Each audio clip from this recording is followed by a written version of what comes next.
We've been playing Jesus for 500 years. Like literally. Yeah. Jesus doesn't look anything like Brad Pitt. You can identify everything but the children of God. I need my people to wake up and understand that this is a propaganda. The curse of the pharaohs are a poor example of what Wakewater Plantation Beware claims. false prophets who come dressed in sheep's clothing, but inwardly are ravening wolves. You black man! He that stealeth the man.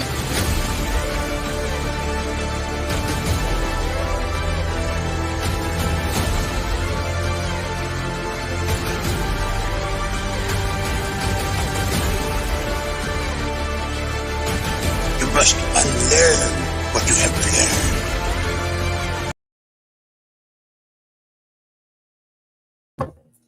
I want to say shalom and blessings to all of my brothers and sisters, my kinsmen, according to the flesh, who are Israelites, to whom pertain the adoption and the glory and the covenants and the giving of the law and the service of Elohim and the promises, whose are the fathers, and of whom, as concerning the flesh, Mashiach came, who is over all, Elohim blessed forever and ever.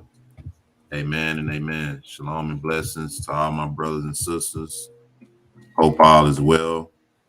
Hope everybody had a blessed day, a blessed afternoon. Want to welcome you to this discussion, this fellowship, this build with the brother Big Red and I, dealing with biblical fun facts. This will be part 2. What's going on, big bro? Nothing much, man. How's it going? How's it going? Man, the Most High is good, doing well. You know, just glad to be able to fellowship again and come back and edify the family with some more information. You know, so you can go ahead and give your intro if you want to pick up where we left off. You know, go look at part 1 of biblical fun facts. We just gonna kind of pick it up from there with the conversation that we had, you know, getting into some history and some hidden things, you know. So what you got on your intro, Big Red? I'm gonna open up with a passage, but what you got? I'm gonna go ahead and well, I'll share the screen later, but yeah, I'm gonna continue from last time we were talking about the giants and stuff. And you know, I know showed a lot of the picture of the mountains and stuff, and a lot of people say, oh, that's crazy, that's kind of far-fetched. So what I did this time is I got some actual newspaper articles. I found a site where I got them aggregated newspaper articles showing real actual documented transactions of people who are encountering all kinds of huge and crazy sized bones. And then I'm gonna also go into a little bit on these little interesting creatures that the angels created. I'm just gonna, you know, touch on that a little bit and then touch on a piece of that technology and stuff that they had back in the day. You know, just give people a little factoids and stuff to kind of get their brains going, so that way they can go dive in and doing some research too to go and further their understanding. Absolutely. And one of the points that I made before is that a lot of the stuff we see in the movies, you know, a lot of the far-fetched things, the aliens encounters, the giants, the ghosts, and all these different types of things. One thing that I believe when it comes to creativity is that nothing is really 100% original, and everything has a inspiration behind it, you know. And so when you look at the things that they show us in the movies, a lot of that is due to the inspiration, you know, that they get, which is our records, you know, and a lot of other ancient records that record things that they don't want us to know about, that affirm a lot of things that the Bible affirms. You know, what would you say to that? That's absolutely true. Like basically honestly, Hollywood has made their money off of Hebrews the entire existence of this being around. I mean, 300 is nothing but the story of Gideon.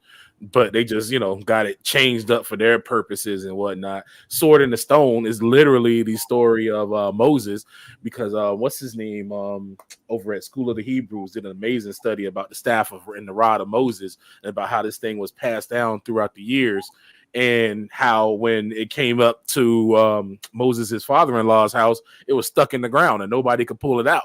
And Moses ran up on there, because he had the birthright. He was from the chosen tribe. And he pulled that sucker out with no problem. And that was literally where they got the story for King Arthur in the Sword in the Stone. So a lot of their stories and a lot of the things that they talk about are definitely things from the Hebrew tradition and Hebrew's history. And it's interesting because, a lot of times people look to the TV and the media and everything for that type of entertainment. Well, really, you can read your biblical records and get that same satisfaction that you would get from, being entertained, or having this stuff filtered through you. Some of the same stuff people watch TV for, whether it be drama, inspiration, suspense, whatever you watch TV for, you can get that when you read your biblical records. Mm-hmm. A lot of people underestimate that when it comes to the Bible and the biblical records. They think it's all just, this spiritual thing where, you gotta have your head covered and all this kind of stuff, which that's the disposition that you're supposed to have within your spirit when you studying the word. Yep. But we supposed to look to the word for all things. The word will tell us how to obtain certain things. Even if you're a man and you want a wife, you're a woman and you want a husband, the word will tell you how to do that. It deals with that. Mm-hmm. The most base level thing you can think of, the Most High's word has a response for it. Yep. So absolute facts. Yeah. This is Ecclesiastes 8, verse 16. Give him a highlight. He says, when I apply mine heart to know wisdom and to see the business that is done upon the earth, for also there is that neither day nor night see it sleep with his eyes. So day nor night don't stop. Then I beheld all the work of Elohim, that a man cannot find out the work that is done under the sun. Because though a man labor to seek it out, yet he shall not find it. Yea, further, though a wise man think to know it, yet shall he not be able to find it. All right, so they lying when they tell you the stuff they tell you in the textbooks. The Most High's word is telling you right here, there ain't no way man can't even know everything under the sun. It's still stuff we finding out. But they want to go and tell you what's in the heavens and in the cosmos and all of that. Nobody or very few people don't question, if there is an outer space, how do you get there? Where is it? How do you get past the firmament? That water's above and water's below. It's like you said, when you read the Bible, it says it right there. Then you got to get through the waters, right? Mm-hmm. Let's say you do bust through the firmament. You got to bust through the waters. How deep are those waters? Now they're vaguely trying to reveal that to you. In the Hennessy commercial. You remember that Hennessy commercial? Nah, I don't remember that one. Where the dude pretty much saw the earth was flat, and then he went up. It showed him going up, and as he was going up, he went up through some water. Really? Yeah. That's interesting, because The Simpsons had an episode similar to something like that too.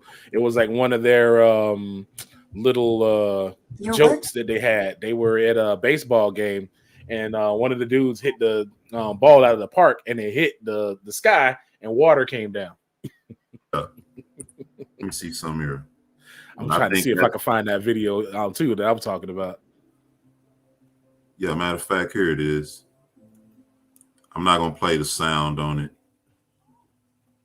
Some of y'all probably familiar with this video. It's kind of old, a few years back, but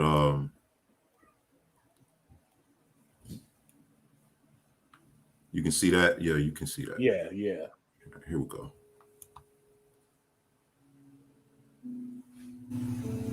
So he's going up in a hot air balloon, right?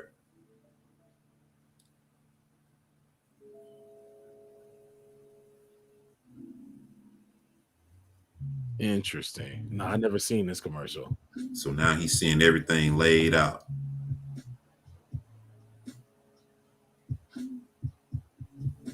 Yo, what? Bro. Nah, I never seen this commercial. What? Look at that. They just letting you know right there. Boom. See the eye? Look at that. Yep. Wow. Up through the water. They've been laughing in front of our face the whole time. Up through the water. Look at that.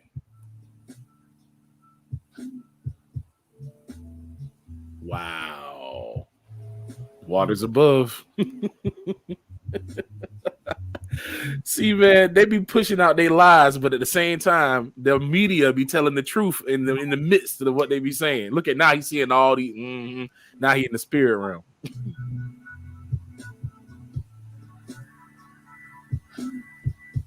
Wow. Whoa, so wait, one dude went down, one dude went up. Is that what they were trying to say? Okay, no, so it was like one dude was going down, but it looked like he was going up through the through a roof. One down, one dude went down, one dude went up. Then they show you a Hennessy bottle. Because after you drink that Hennessy, you're not gonna think about what they just showed you. Sure won't.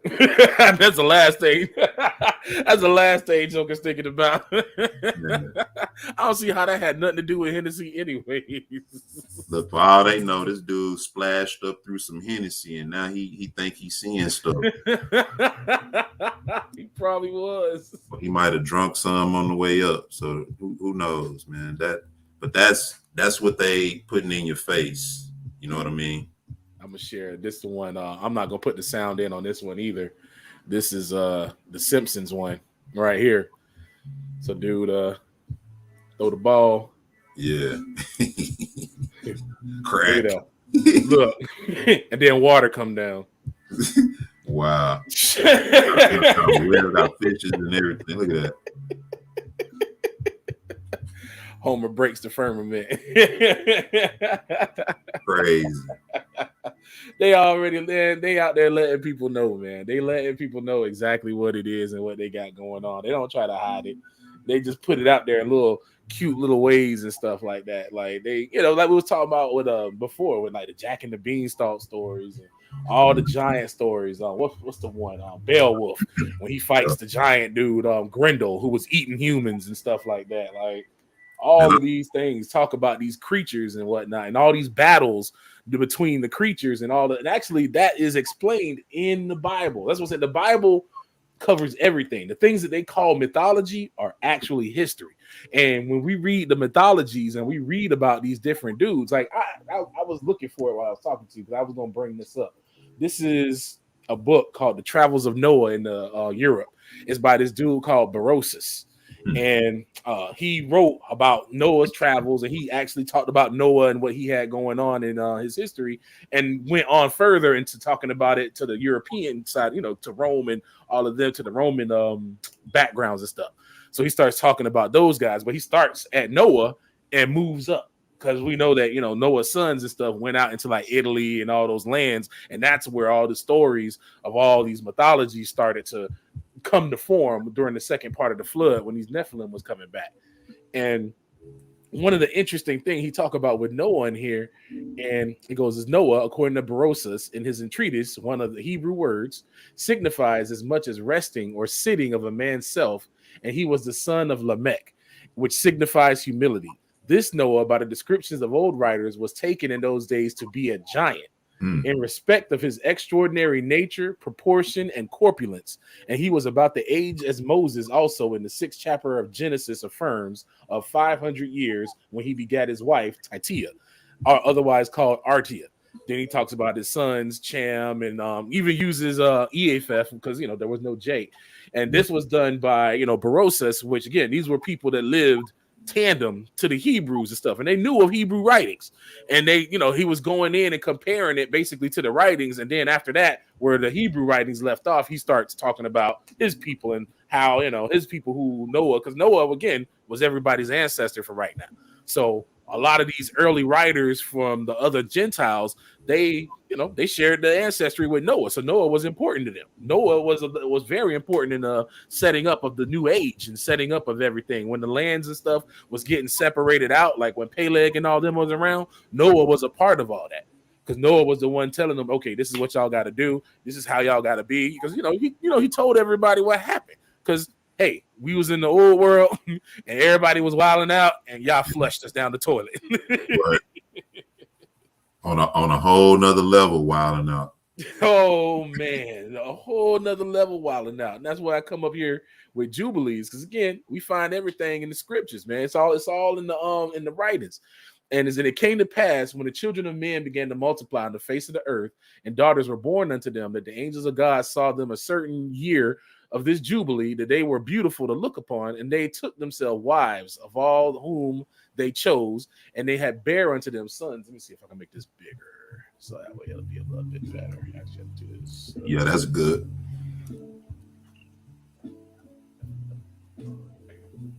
F11. Can that be seen on there? Let me see if you can slide it over a little bit. Yeah, there we go. They chose, let me see here, and chose, and they bare unto them sons, and they were giants. And lawlessness increased on the earth, and all the flesh corrupted its way, alike men and cattle and beasts and birds and everything that walks on the earth. All flesh corrupted, all of them corrupted their ways and their orders, and they began to devour each other, and lawlessness increased on the earth, and every imagination of the thoughts of all men.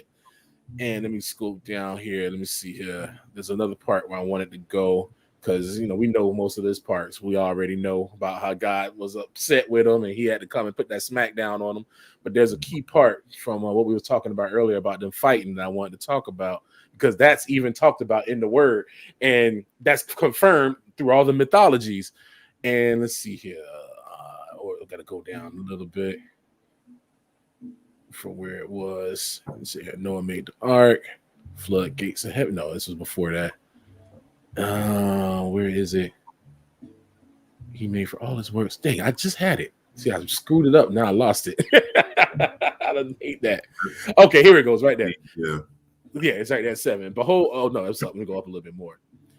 And so, and thus evil, it was thus evil continually. And God looked upon the earth, and behold, it was corrupt, and all flesh had corrupted its order, and all that were upon the earth had wrought all manner of evil before his eyes. And he said that he would destroy man and all flesh upon the face of the earth, which he had created. But Noah found grace before his eyes of the Lord, and against the angels whom he had sent upon the earth, he was exceedingly wroth. And he gave the commandment to root them out of all their dominion, and he bade us to bind. Now, mind you, this is Jubilees. So in Jubilees, this is after Moses is on the mountain. This is when he's up there during that time. And while he's up there, Yahuwah had sent the angels to come down, and he said, hey, instruct Moses on what happened up until now. Tell him about everything that happened in history. So this is a Malachim, or a messenger, talking to Noah on behalf of Yahuwah to let him know what happened. So that's why he's talking like, bade us, because this is the angel talking. And he bade us to bind them in the depths of the earth. And behold, they are bound in the midst of them and are kept separate. And against their sons went forth a command from before his face, that they should be smitten with the sword and be removed from under heaven. And he said, my spirit will not always bide on man, for they are flesh, and their days shall be numbered 120 years. And he sent his sword into their midst, that each should slay his neighbor. And they began to slay each other till they fell by the sword and were destroyed from the earth. And their fathers were witness of their destruction. And after this, they were bound in the depths of the earth forever until the day of the great condemnation, when judgment is executed on all those who have corrupted their ways from their works before. So we know from those who have read Enoch, when the angels got in trouble, they sent a petition. They was like, hey, you know, we messed up. We're gonna send Enoch up there to try to make us, you know, make a petition for us. And y'all sent Enoch back like, nah, you're not gonna have a petition. I don't want to hear nothing from you. He says, matter of fact, you gonna watch your kids die.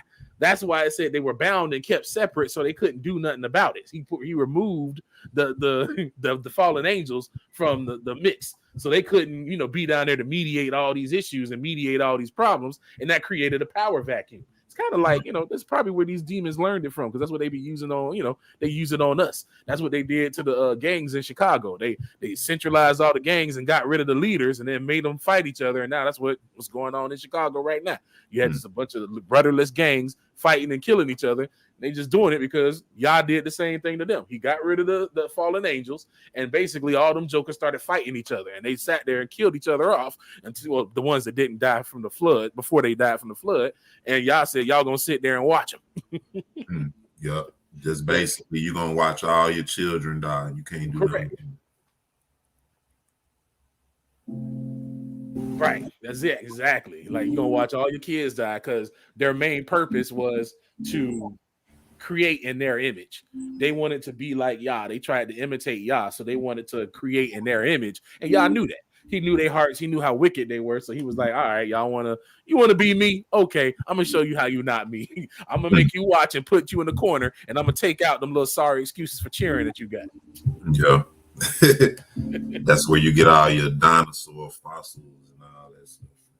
Oh yeah, because that's when let me see here. I'm gonna go to the next one. Actually, I might. Yeah, I'm gonna skip over that for now for the job. I'm gonna go on this one, because when they said they had corrupted flesh, they did a lot of unnatural, unmannerable things. So this is how Europeans think we stupid. So they call this. Let me see. So this a little better. This here is what they call the Blim. They say it's the Blimni tribe, and that they use African shields so large that they appear to have no heads. Now, come on now. Them look like the forms not holding nothing to me. Come on, man. So they was trying to say that the ancestors were so stupid that people holding shields look like these creatures. Now you see that, you can see that the main, they're naked, as you can see here, and these creatures don't have a head in the way that we know of a head. Their head is like in between their shoulders, like this. That's what these creatures are.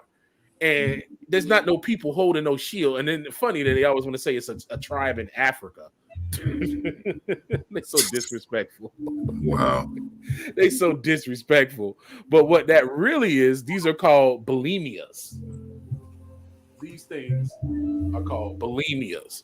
They're talked about in a lot of ancient literature. A lot of different dudes. Herodotus talks about them. A couple other dudes talk about them. And it says legends of various headless men have been recounted both in ancient and latter times, inhabiting remote areas of the world. They may be known as headless or blemmies, being described as having a mouth and eyes on their shoulders. According to Herodotus in his histories, the inhabitants of ancient Libya claimed that these creatures lived on the east of their lands, as well as cynocephalians and wild men and women, apart from other non-fabulous creatures. Similarly, Pliny the Elder, in his natural history, mentions the Blemian tribe of North Africa, noting their absence of heads and the presence of mouth and eyes on their breasts. He places the Blemias in Ethiopia. So somewhere around the times in northern parts of Africa or whatnot, these creatures was running around. These weird, strange creatures. And they're talked about from multiple different people who track history in the world. Now we know that the angels was perverting themselves with mankind. They perverted, they mixed, and they breeded. That's why in Egypt you saw half human, half bird head. You saw all these half creatures. This was a part of these experiments and this nonsense that they were doing. And you see them all over the place during that time. Like if these things didn't exist, then why are there? Oh, that's the wrong way. Why are there so many pictures of these creatures around? Like, what these did somebody all just they all just started doing magic mushrooms together and just started making stuff up? Man,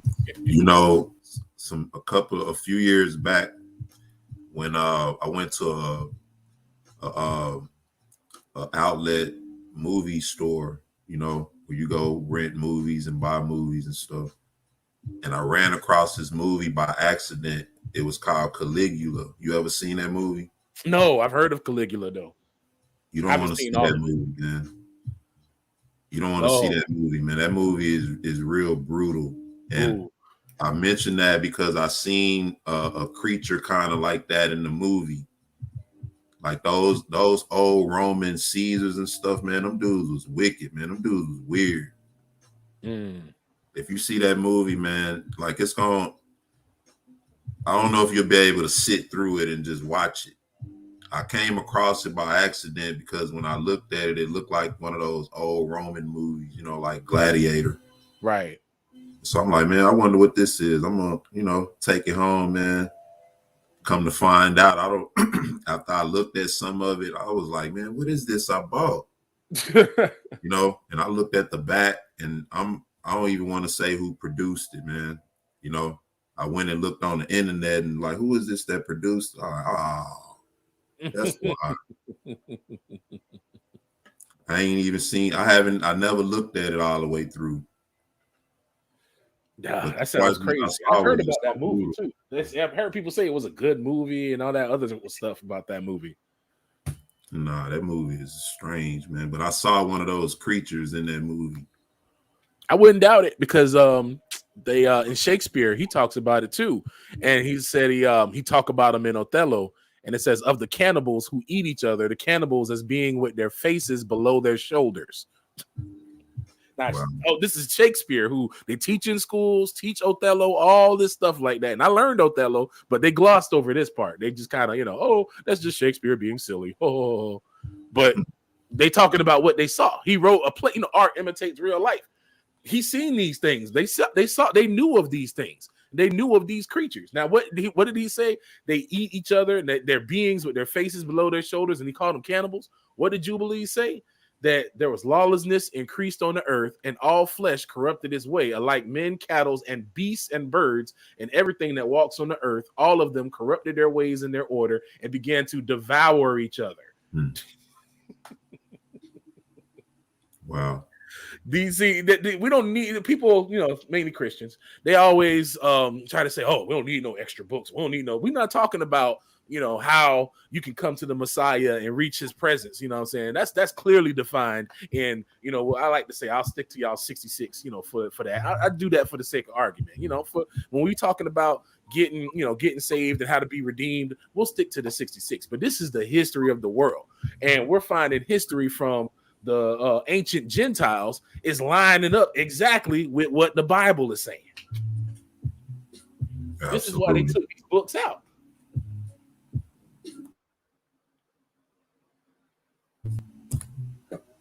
This is why they took them books out, because they knew that it goes against their narrative that one day a little fish decided that I'm just gonna walk on the water, and he walked on water. Actually, no, I'm sorry, I went too early. I went too late, rather. It was a little piece of cell that said I'm gonna split, and the cell started splitting. Then one cell said, "Hey, I'm gonna grow fins," and then one day decided to just walk on the water and just come out.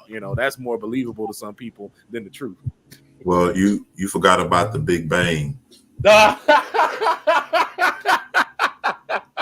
Look, that's where it all starts, baby. You can't get around the Big Bang. That's where it all starts. Oh, that's right. I forgot about that. The universe fart. One day the universe had gas and existence.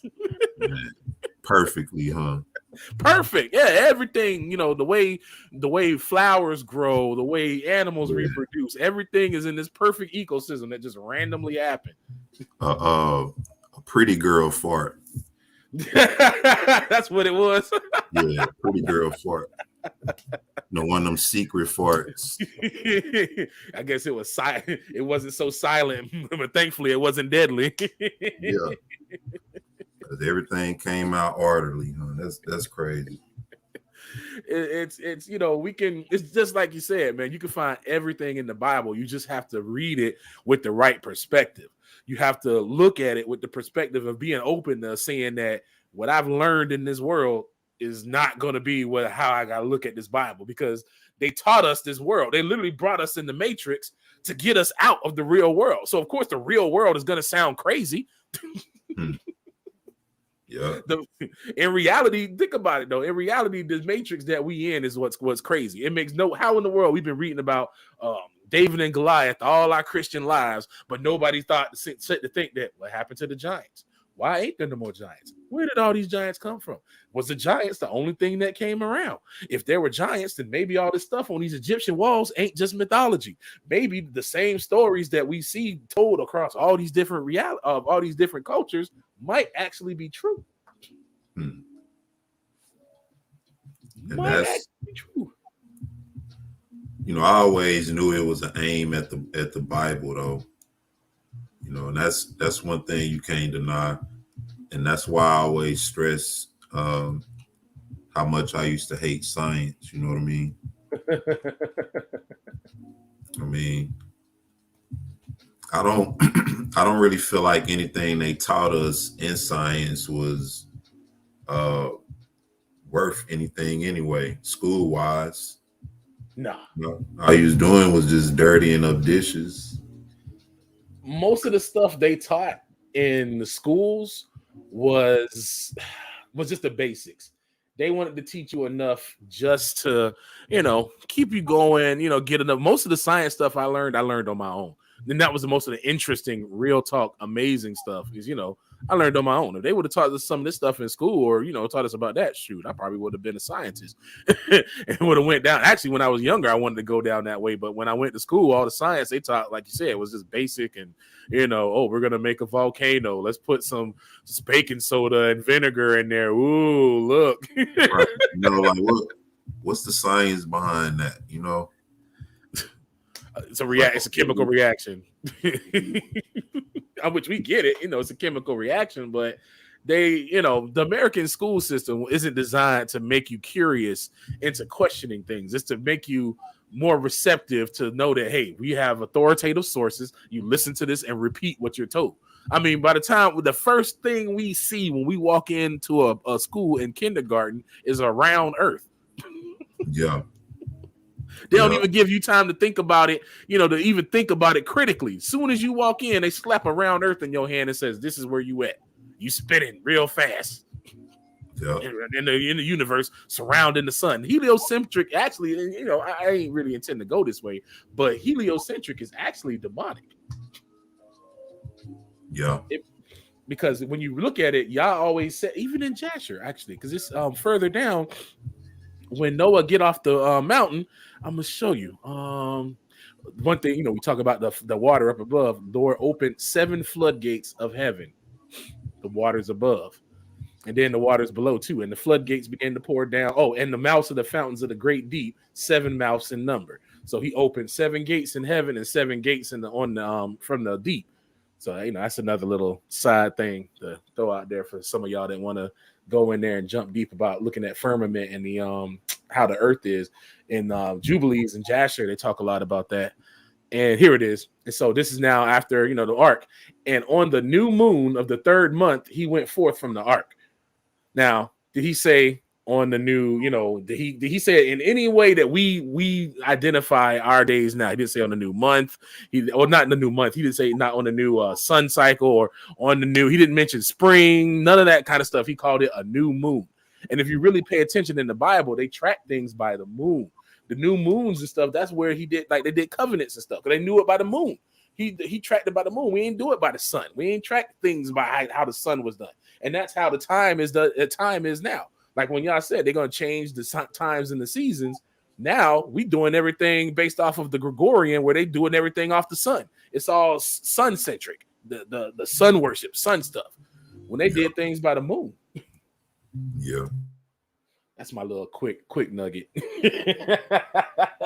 you got me going in there. But I wanted to talk about these dudes. Another interesting thing. They're called Cyapod. And these are humans with 1 foot.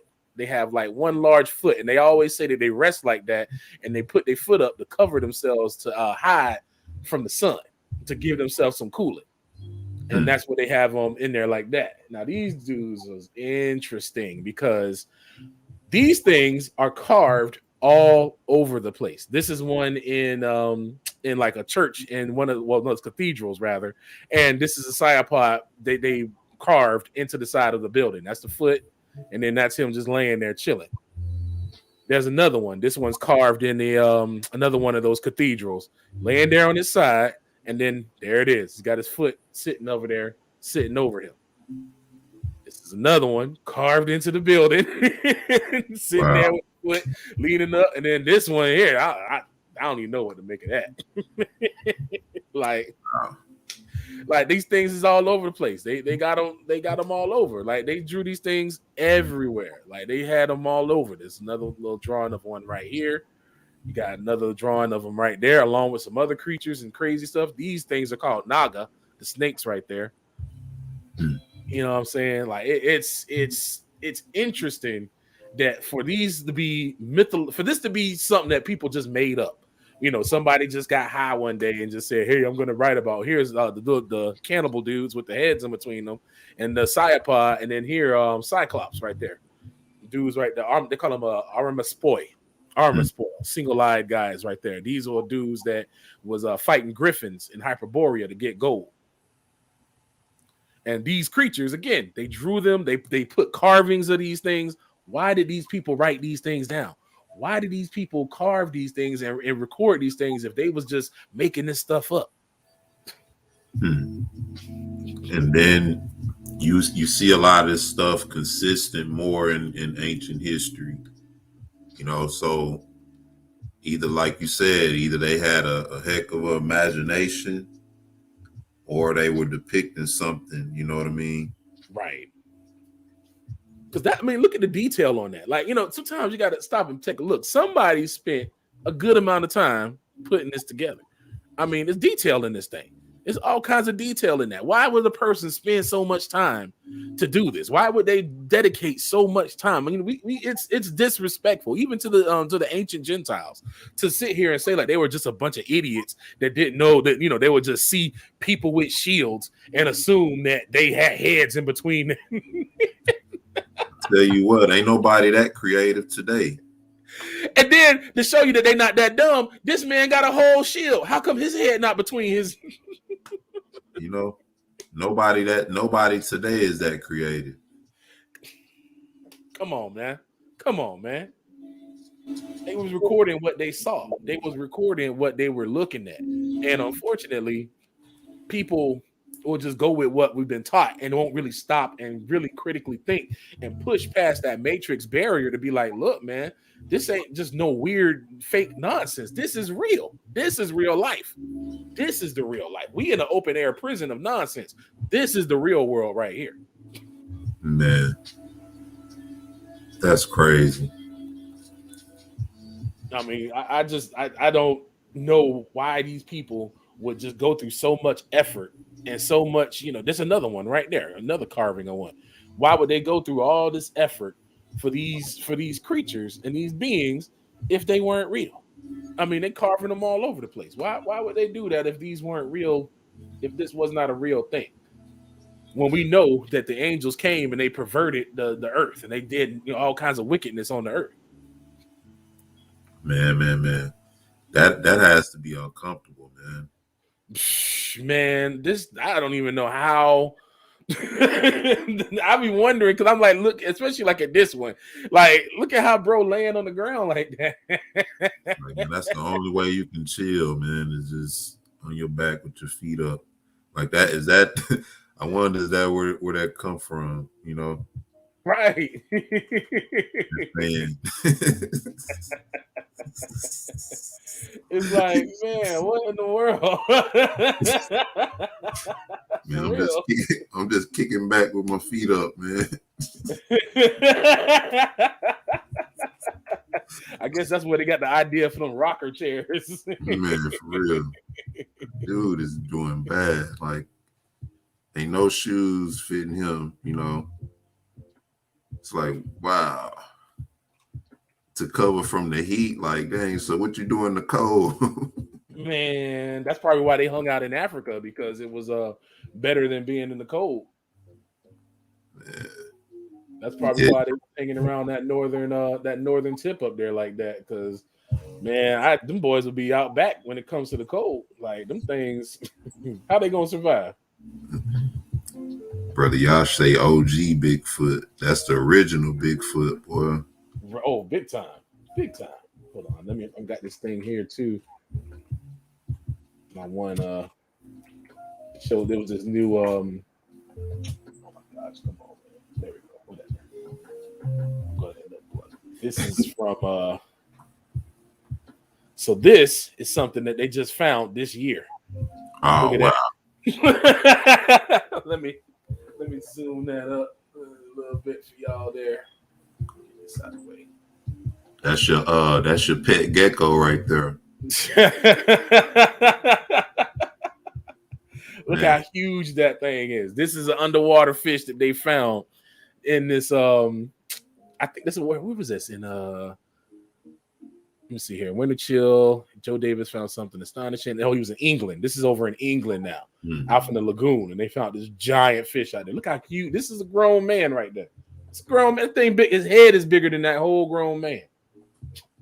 And you can see even here the spine. Look at the spine on this thing. They're so thick. The spinal cord on this thing was ridiculous. Like, that thing was huge. This one doesn't have that many pictures of it. That's where they found the build at right there. But that thing was huge, giant fish with the spinal cord on that thing was just so huge to me too. I was like, what in the world kind of creature was that?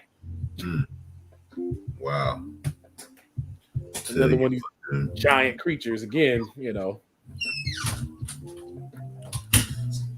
And speaking of giant creatures, let me share something real quick. Hold on. I'm gonna share something real quick.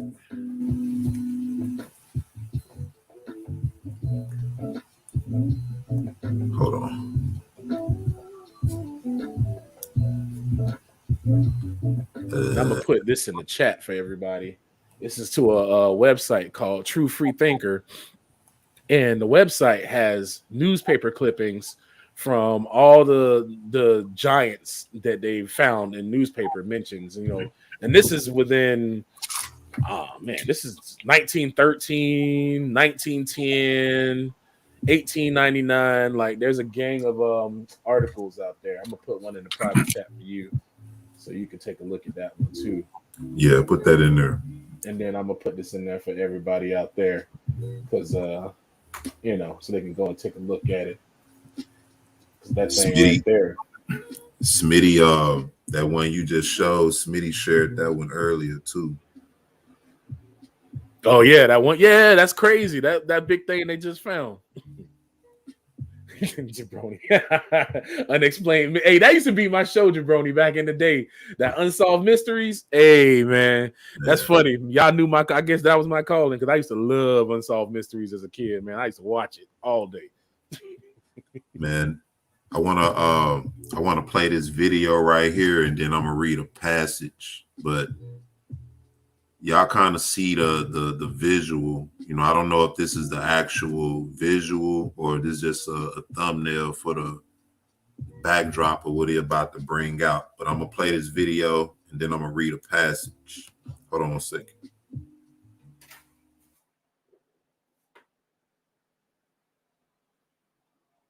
All right, y'all, the image above me has recently surfaced from the dark depths of the web, and it has the internet community buzzing. It seems to be a picture of a lone solitary sub traveling through the ocean, and it's completely unaware of the fact that this sea creature is following it. It's hard to make out exactly what it is, but it seems to have multiple limbs, and it is massive. Could this be one of the 86% of creatures unknown in the ocean? Could this creature have been the target of the recent 40,000-pound bomb set off in the Bermuda Triangle by the U.S. government? With the recent sinking of an Indonesian sub back in April that had been ripped into 3 pieces, it has people wondering what could be lurking in the depths of our oceans. It makes one wonder, with footage like the following, are the mythical creatures we once thought were folklore rising from the depths?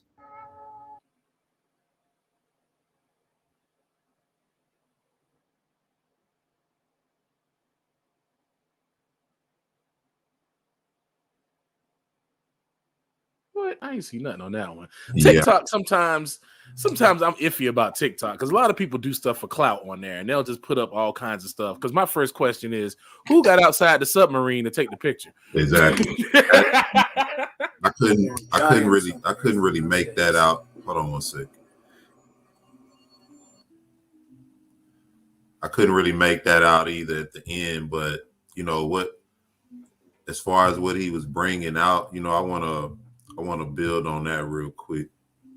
This is I want where is it? I want Job.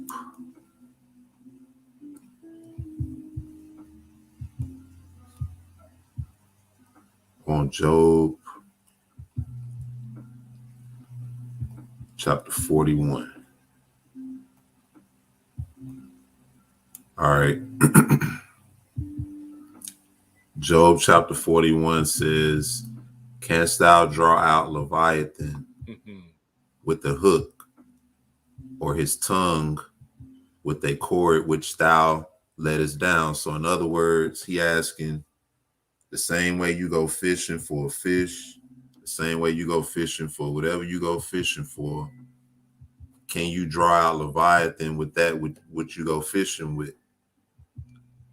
In other words, this is a question, a rhetorical question. You was finna say something? Oh, no, I was in agreement with you listening. He said, canst thou put a hook into his nose or bore his jaw through with a thorn? Will he make many supplications unto thee?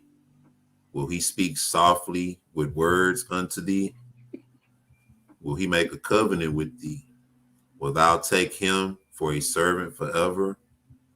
Wilt thou play with him as with a bird, or wilt thou bind him for thy maidens? Shall the companions make a banquet of him? Shall they part him among the merchants, like how we buy fish, right? Cut them up, sell them, you know? Mm-hmm. You gonna do that with Leviathan?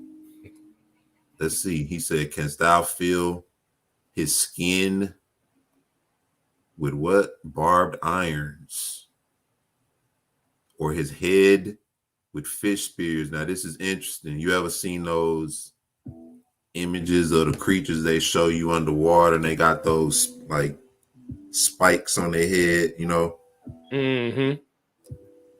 Fish spears. His head. So lay thine hand upon him. Remember the battle and do no more. Behold, the hope of him is in vain. Shall not one be cast down even at the sight of him?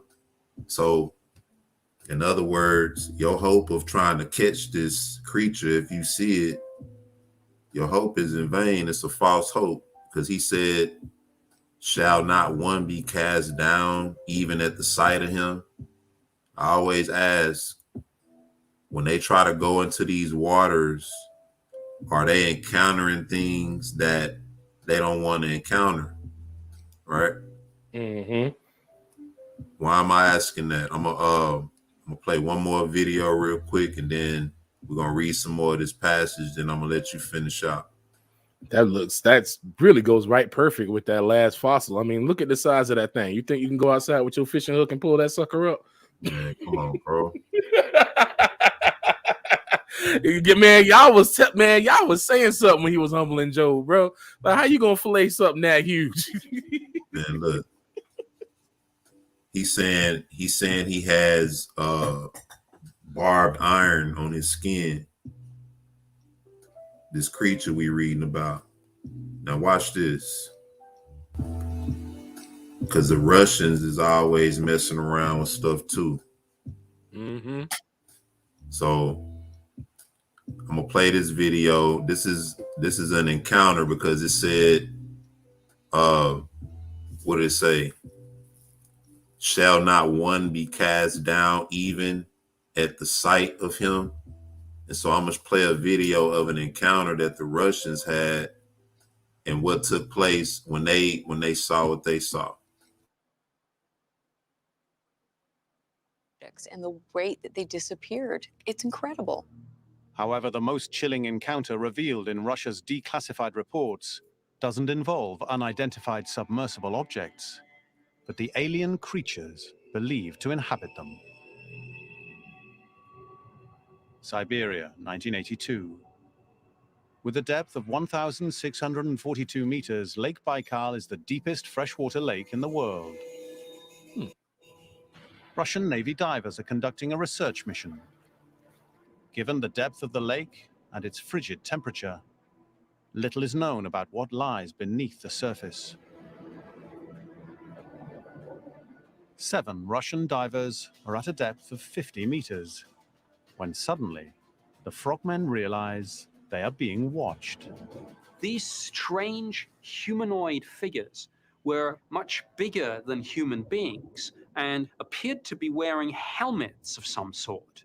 What on earth are we to make of an encounter like this? It's one thing to talk about USOs, but quite another to talk about humanoid entities deep in the lake. These were large beings, human shaped, but like 9 feet tall, wearing what seemed like very tight-fitting silvery suits. Not your normal scuba gear, basically. Swimming in the water, what they've come to call the swimmers of Lake Baikal. What were these creatures? Why did they not seem to use what we would be using to sustain life? There were no oxygen tanks. So there are lots of interesting facets to this. You have creatures that are underwater and surviving with technology that we don't comprehend. The Russian divers then make a fateful decision. They try to capture one. The divers attempted to capture one of these creatures, but at this point, so the documents say, the entities reacted. A powerful, unknown force suddenly propels the entire group of divers up from the deep water to the surface. They did a rapid rise to the surface of the water. Well, when you do that too fast, you suffer from decompression and you get the bends, and it's deadly. There were 7 of these divers, and 3 of them died. And 4 were very severely injured as a result of this. Why did these creatures react the way that they did? I have to think that when we began to act aggressively, when the divers wanted to capture one of these creatures and throw a net over it, that perhaps they were reacting in a defensive way when they expelled the divers to the surface.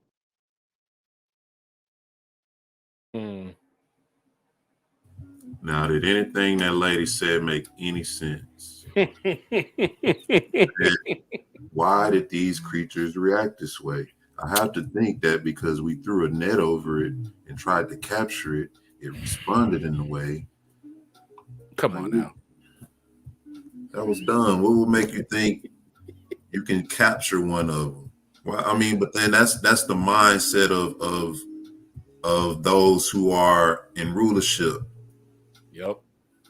That's their mindset. I'm gonna capture a 10-foot tall thing that I ain't never seen before, and it's already 6 of them, and I'm gonna capture one, and the other one's just gonna chill. And all right, man.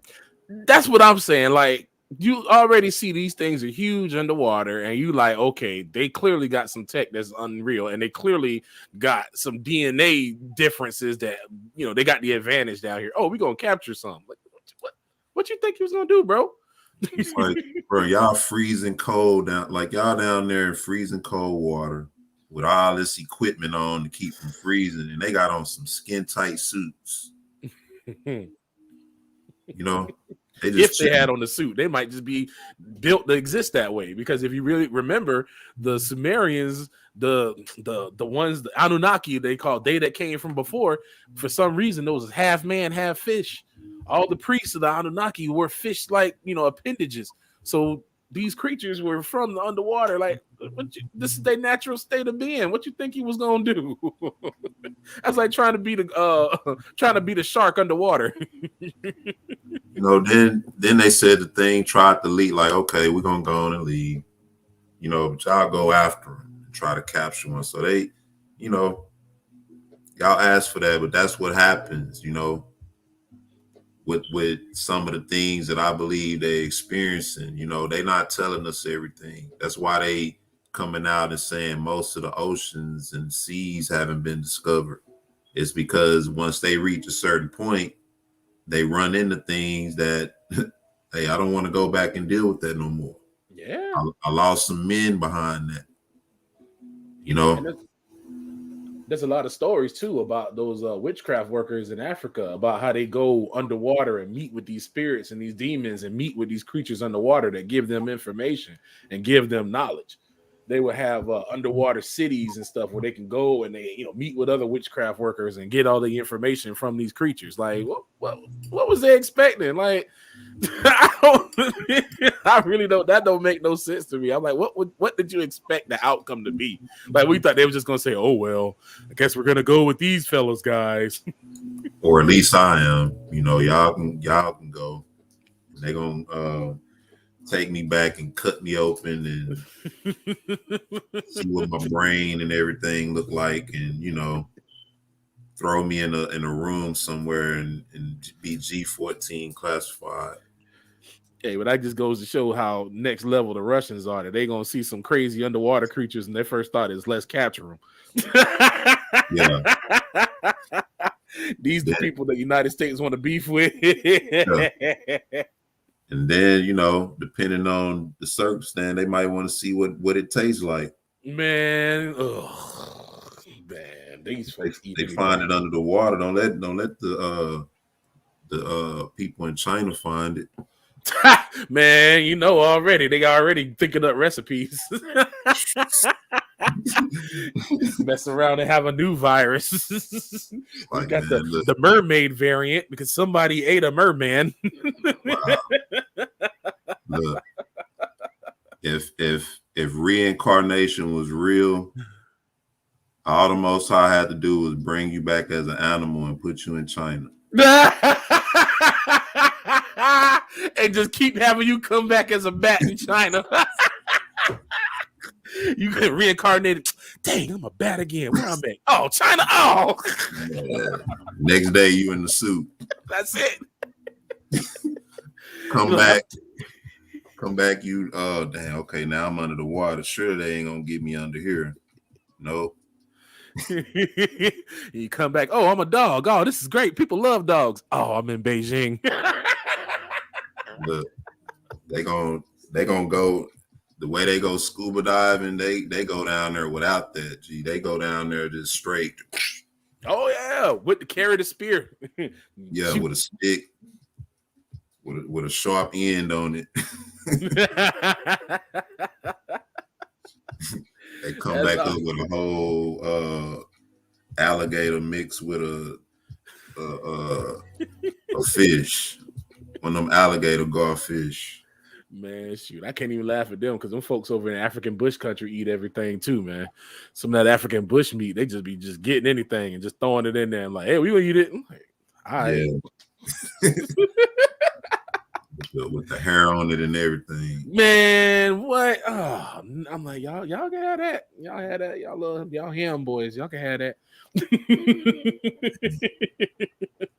Where I'm from, we season our meat, man. Man, come on, man. I was watching the thing about the bush market, and he said it smelled like singeing hair because they basically just take the hair thing and throw it on the fire right there, singe all the hair off of it, and you seeing jokers cutting open all kinds of crazy stuff. I'm like, what in the world?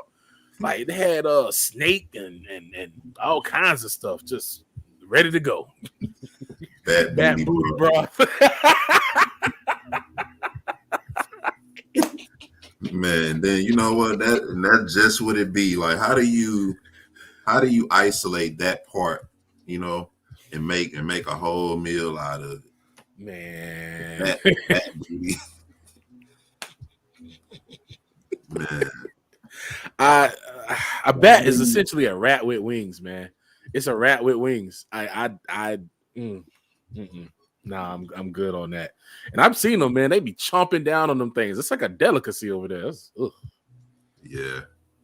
Let me finish this passage out, then I'm gonna turn it back over because it's talking about the creature.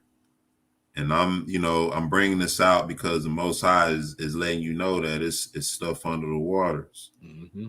He says, shall not one be cast down even at the sight of it? You know, you see this thing, you might pass out. He say, none is so fierce that dare stir him up. Who then is able to stand before me? Who hath prevented me that I should repay him? Whatsoever is under the whole heaven is mine. I will not conceal his parts, nor his power, nor his comely portions. Who can discover the face of his garment? Or who can come to him with his double bridle? Who can open the doors of his face? His teeth are terrible round about. So whatever this creature is, even if you underwater with it, you can't penetrate it with nothing. Mm-hmm. You can't cut it. You can't shoot it. You can't kill it. You can't do nothing with it. Have you ever you talking about its scales, how tight it is, like an armor, how the air can't come in? Tell me that you I know you familiar with Cartoon Network, the little Adult Swim portion. Oh yeah. Have you ever seen this cartoon called Death Clock? Death Clock. Is that the Death Clock? That sounds familiar. That does sound familiar. I didn't watch it a lot, but I do what you're talking about. For some reason, I used to watch that.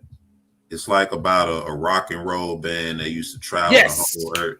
Yes. I thought that was the rock and roll one. Yep. Yeah. Yep. I didn't watch it, watch it, but I would catch little episodes here and there, and I watch it. Yeah, but then it's like it's a lot of satanic symbolism and stuff, and it's really about a rock and roll band that they got a lot of fans all around the world, and everywhere they go, they grab a lot of fans come and watch them perform. But ironically, a lot of people die at their concerts, you know, and people even, you know, get limbs chopped off and stuff just to come see them perform. It's a weird cartoon. But anyway, they decided to record an album under the water, right? And while they were under there recording, they were like wasting a lot of money, but they like billionaires. They don't care about money. They got all the money, you know. Mm-hmm. Got the government watching them and everything. So they send a record label director under the water with them. And he samples the album and he like, man, this is, you know, I'm going to take this back to the label and we're going to record it. And as he's going back through the water, going back up, he's attacked by this creature. This sea creature that looked kind of like what we're reading about right here. I wish I could I wish I would have had a sample of that pulled up. But anyway, it's like, man, they putting it in your face. You know, he was attacked by a creature that looked like this. It was green and it was going, you know, and when he saw it, it was like he started screaming, you know, and blood started coming out. It's weird cartoon, you know. But they put a lot of that stuff in the entertainment, you know, and that reading this made me think of that. It said, his teeth are terrible round about, his scales are his pride, shut up together as with a closed seal. One is so near to another that no air can come between them. Talking about his scales. Right. How close together they are. And indestructible. They are joined one to another. They stick together. they cannot be sundered or cut or penetrated. That's what that is. By his nestings, a light does shine, and his eyes are like the eyelids of the morning. And that's why I said when I seen that cartoon, that made me think of this. Out of his mouth go burning lamps, and sparks of fire leap out under the water. Mm-hmm. Out of his nostrils goeth smoke, as out of a seething pot or cauldron. His breath kindles coals, and a flame goeth out of his mouth.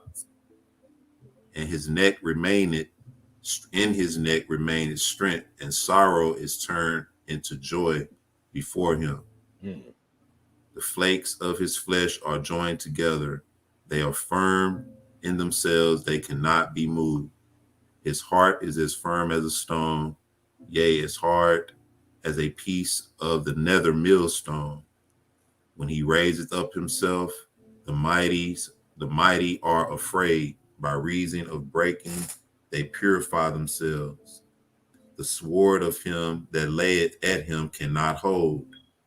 The spear, the dart, nor the habergeon. These are like ancient weapons, you know, that they use, like swords, and another one is called I forget what it's called. It's a lot Trident. of Trident. Yeah, you had that, and then you had one that the Romans used. I forget what it's called.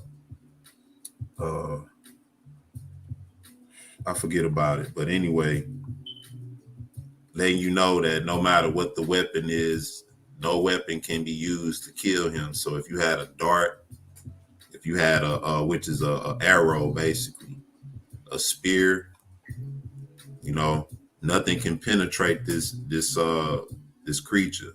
He esteemeth iron as straw, and brass as rotten wood. This is how you treat your weapons, right? Your brass, your iron, he treated like straw and wood. The arrow cannot make him flee. Sling stones are turned with him into stubble. Darts are counted as stubble. He laugheth at the shaking of a spear. Sharp stones are under him. He spreadeth sharp pointed things upon the mire. He maketh the deep to boil like a pot. He maketh the sea like a pot of ointment. He maketh a path to shine after him. One would think the deep to be hoary. Now think about places where they say the water is warm. You know, how you can get in the water and it's warm. He said, upon the earth there is not like, upon earth there is not his like, who is made without fear. He beholdeth all high things. He is a king over all the children of pride. So what would you do if you saw this thing under the water, man? I sure wouldn't be down there watching it. I sure wouldn't be down there watching it. And you know what's funny? Where that thing, when you talk about how it waxes hot underwater, for people who think that's crazy, I'm gonna share this for you real quick, because this is something that exists right now. This is actually, let me unshare, because I want to have the sound. What is this? World's Weirdest? Yeah, that's fine. I'll share that. Let me share it with the sound, so that way you can hear it. There we go. Yeah, we're gonna put the sound in there. I got it back in there. You want to share that screen now? Hold on a second. All right. There we go. I'm gonna play this here.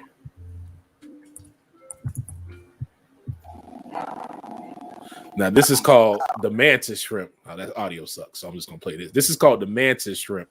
And I don't know if anybody's heard of the mantis shrimp, but the mantis shrimp has a way that it can... Oh, this dude's video is not what I was looking for. Yeah, that's not the right one. Here we go. This thing right here. Here we go. Mantis shrimp. Otherworldly in appearance, there's more to this odd creature than meets the eye. It's a formidable predator. Its bizarre appearance is the result of 80 million years of evolution. That's that bull crap, but just crap, just nonsense. Evolution. Okay, something randomly decided it's going to make this, but 80 million year shrimp. That's an aged shrimp.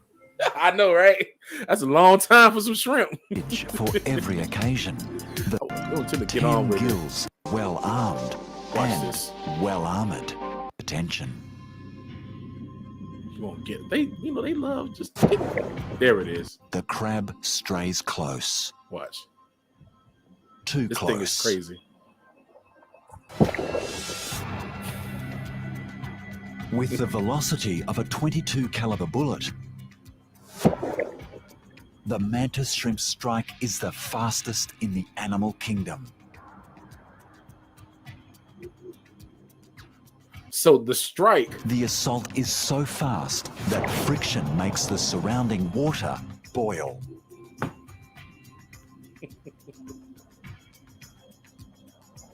Now you heard that? This thing hits so hard, it literally boils the water. And actually, in some occasions, it causes sonoluminescence, which is meaning that it heats up and hyperheats the water so fast that the water actually glows from it hitting things underwater. So we have a modern day creature that is underwater that can do a fraction of some of the stuff that y'all was talking about in Job. Wow.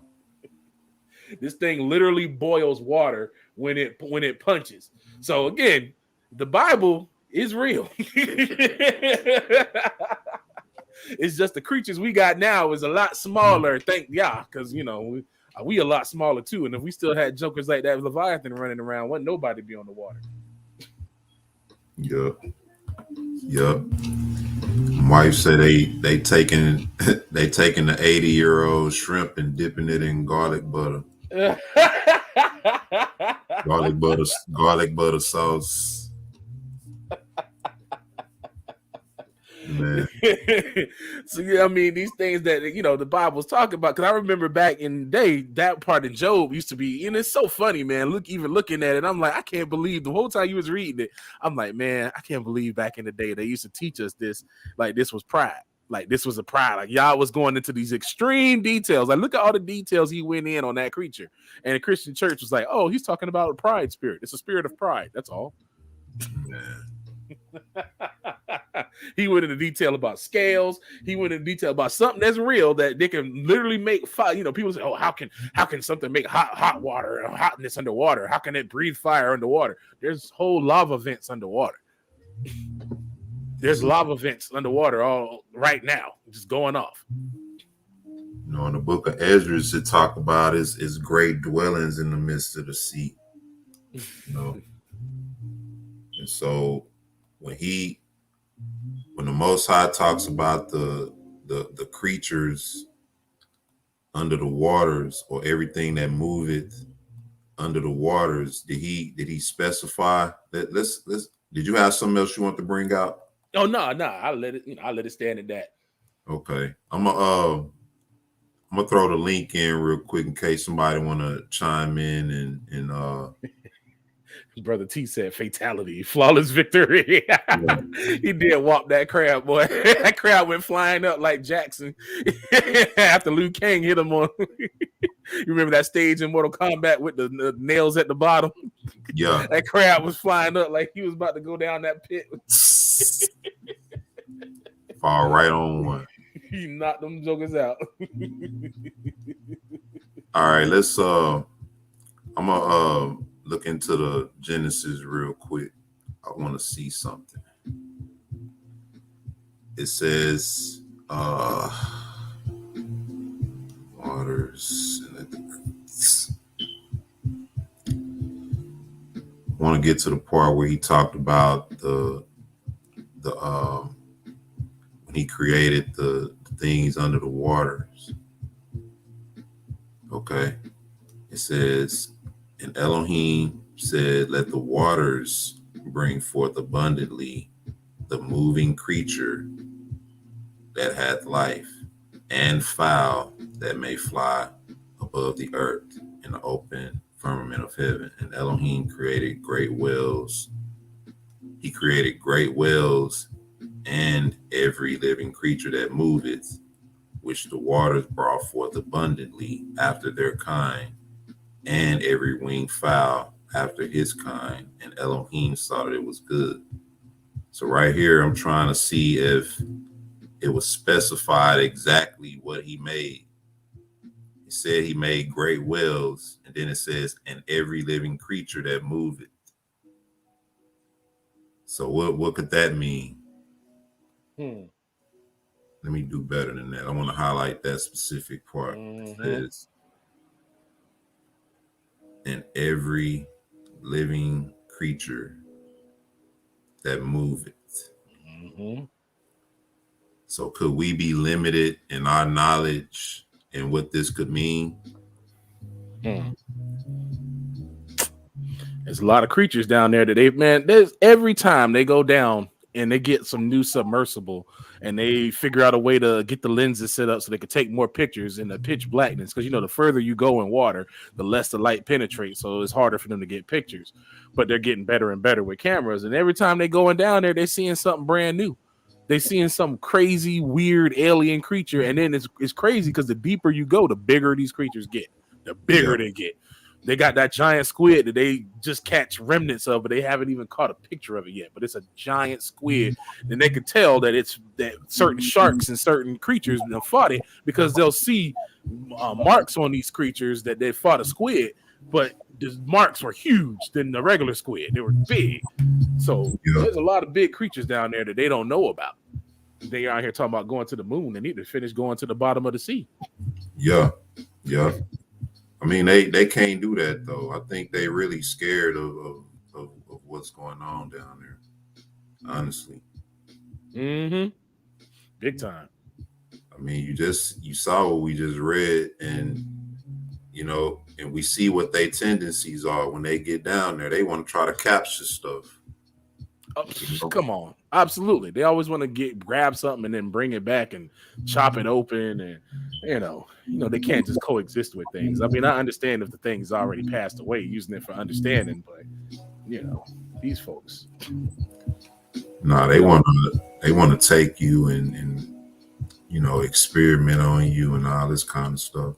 That's why he said, try that with Leviathan. We see what happened with those things. Those 10 feet tall. They said 9 feet, and they try to catch one, and all of a sudden, boom, 3 of y'all dead, and 4 of y'all don't want to talk about it. Right. Like it's and I agree with what Amir said that movies pretty much show you a lot more truth than the actual real life. And that's why when you tell people about stuff like this, they think, oh, they just watch too much fantasy. Oh, they just got an active imagination. It's like, nah, bro, this thing real. Oh, I had one of those from last time we were talking about the giants and stuff. Yeah. The Dragon Rock. Nah, you know what that is, man? I'm gonna tell you what this is. This is something that when you go to the beach, right, and you carve your sandcastle, somebody did that. Oh, I thought some lava settled down and just all of a sudden made this, random shape like that. Lava sometimes tends to make, sandcastle shapes and stuff, Yeah. Make dragon shapes. Yeah, it had scales on its back and everything. Yeah. So lava, the Big Bang and lava is on point and perfect. Just throw some lava on top of it, and you're gonna come out with something perfect like this, a dragon. Just like what they said about those knot trees, that all of the lava just magically started, drying up in these perfectly octagonal shapes in little shoots all right next to each other. It's just one of those things that lava does. You know what I'm saying? And check this out.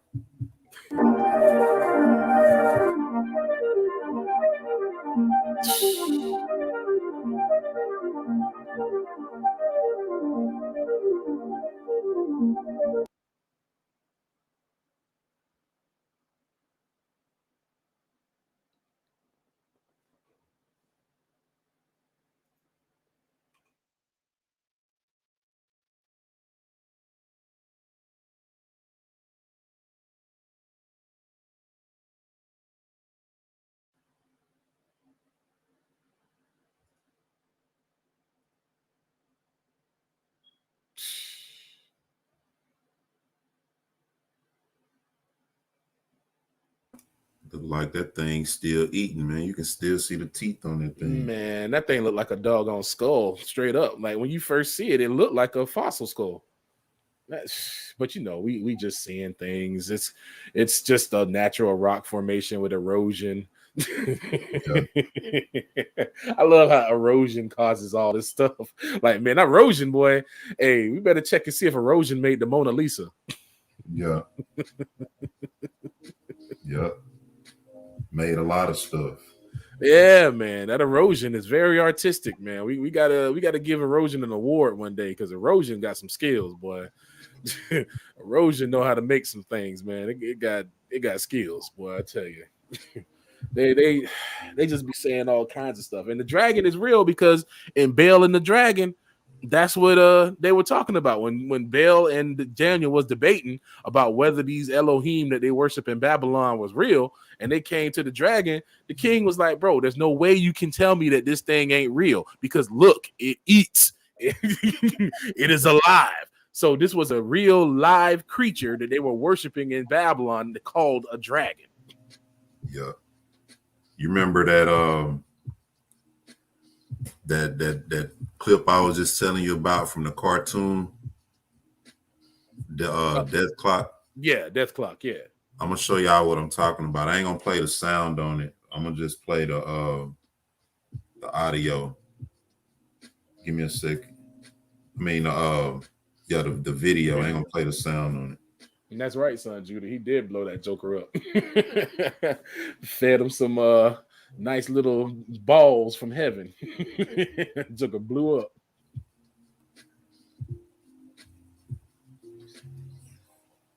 So which email? See, thrower. I see that question in there. I believe that those pre-flood entities still exist in some parts of the world that they got closed off, but they're about to come back. And they're about to get more regular, and they're about to be seen again. That's why they're talking about all this alien stuff and talking all this alien nonsense. Because if they tell you that aliens are real, and then you see a dude like that Seapod that I showed earlier come hopping in, well, all these gullible people out here will wholly believe that that's an alien and not even, realize that these things been around on Earth already. Yeah.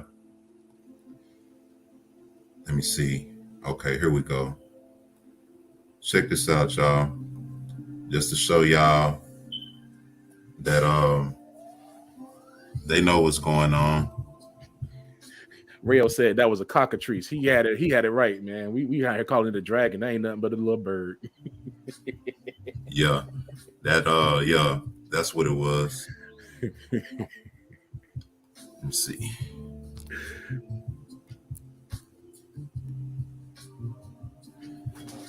Let me see something here. Yeah, I used to watch this show. I used to catch it every now and then, but it was so weird. I never really would stick around watching it. That's how, I mean, it is weird. All right, so that was a real metal band too. Was it? Oh yeah, there was a real band. They're called Metalocalypse. Metalocalypse, yeah. Yeah, Metalocalypse, Deathlock. I just thought it was a weird cartoon that was depicting the artist and everything. But watch it.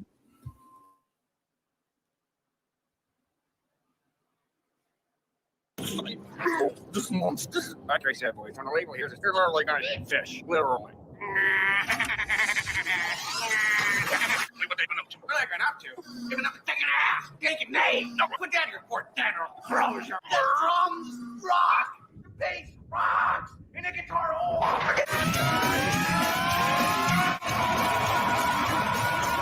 Wow. that's like a short version to it, but you know, I actually saw that. I was like, wow, man, where did they get this from? I wonder. I knew where they got it from, but then you saw the little thing. Mm-hmm. The underwater dragon creature. Right that there. Thing. Which is interesting because it looks like a giant seahorse.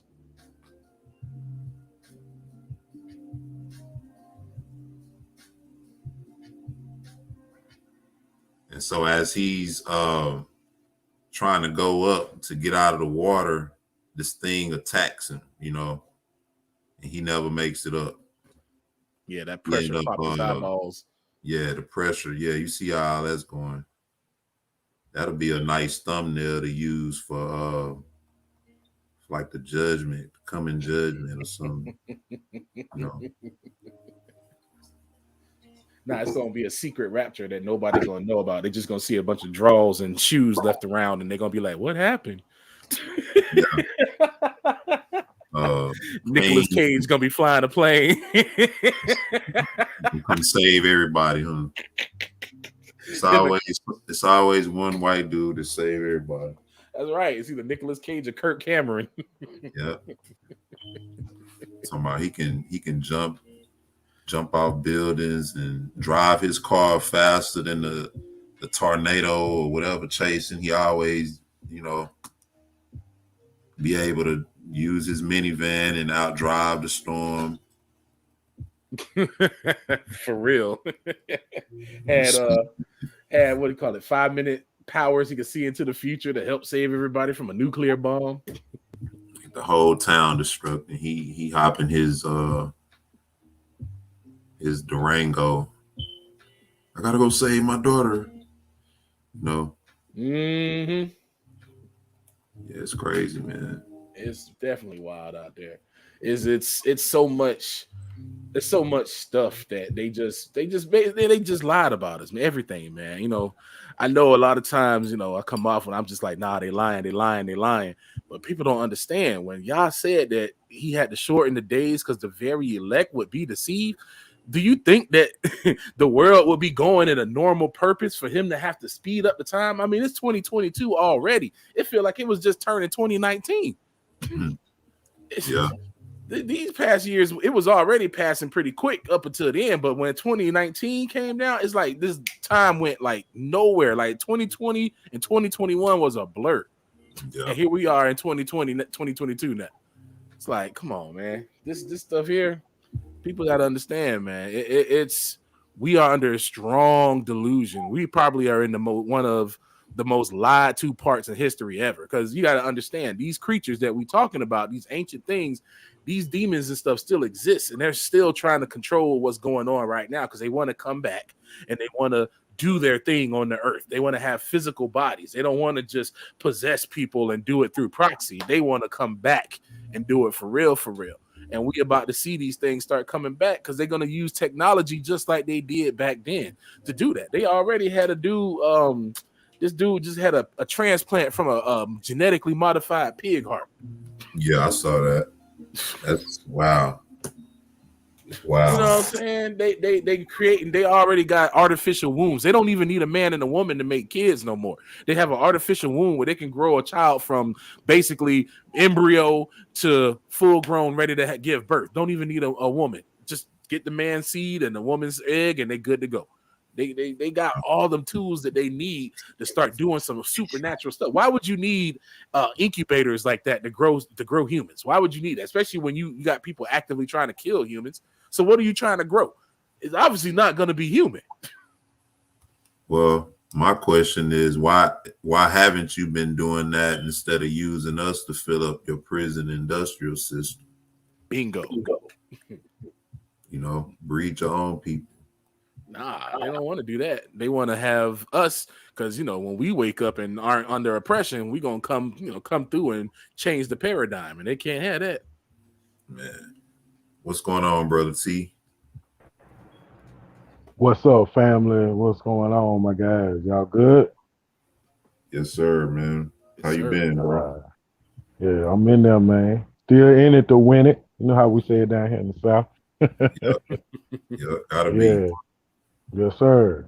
Nah, man, I just wanted to jump on right quick, man, and say, some years ago, I had, I feel like the Most High led me to look into this, man, with uh, the fossils, man. Big Red, I looked into a lot of that, and I was completely floored when I started seeing like mountain terrains, bro. When you look at them from a distance, they were actual bodies Yes, of sir. like people, and some like mountains that were actual symmetrical faces with features. You can't carve that, Come on. that's impossible. And this island, it was an actual elephant. Did you talk about that? Yeah, the Elephant Island. Yeah. Yeah, massive, bro. And so The I one on kept the side of digging the and mountain looking. too. Yeah, that's what I'm talking about. Yeah. And so I kept digging, bro, and I was listening to these scientists that were not there worshiping at the altar of scientists, but these scientists were observing the works of Yahuwah to, explain what you're looking at here. And there's one scientist, man, he really, he, like his research that he done, he was basically saying, bro, I don't know how you feel about this. I'd like to hear your opinion. He was saying that the earth is not in its, its original state that y'all created in. Of course, we know that. However, he was saying that we're actually looking at we look at the earth and we're like, oh man, it's beautiful here and waterfalls, this, that, and the third. But he was like, actually, we're looking at the ruins of the flood. This is not what the earth originally looked like. And he was talking about how massive the earth had to be to hold these beings.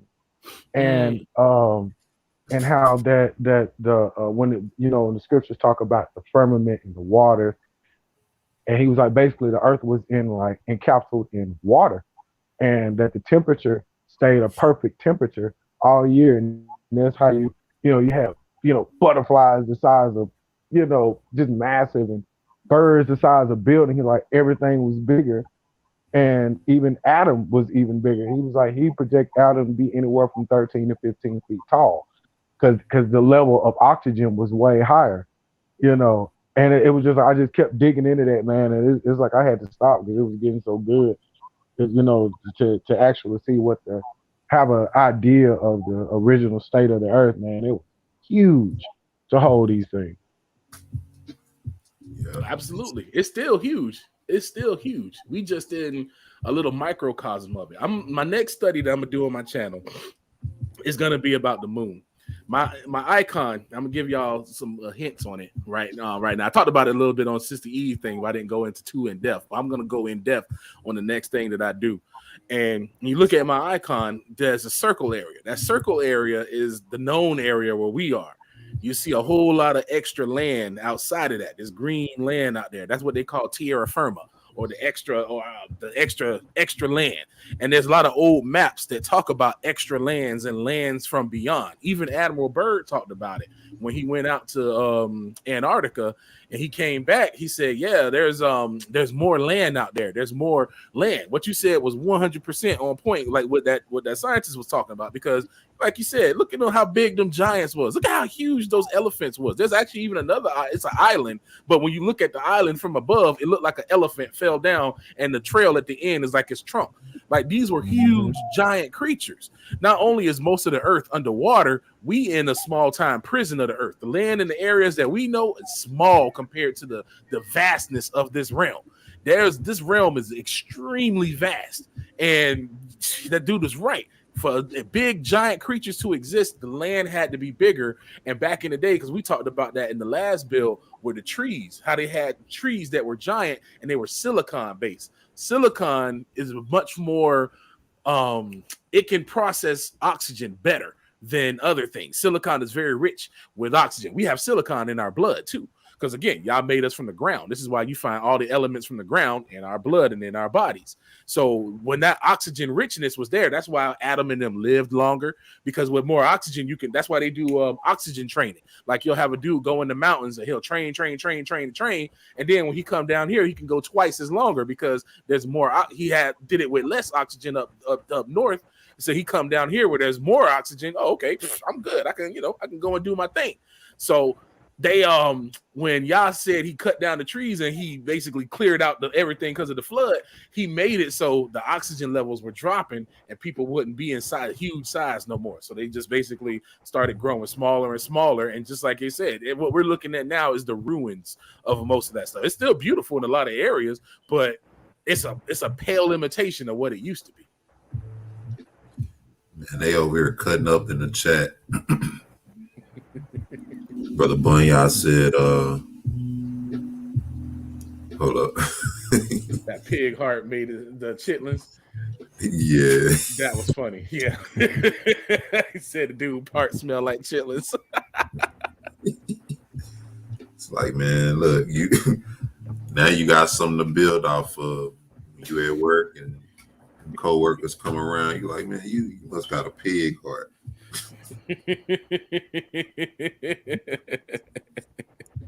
But yeah, that's exactly on point, because even we had read in the beginning, I read about Berosus, and he talked about Noah, and he called Noah a giant.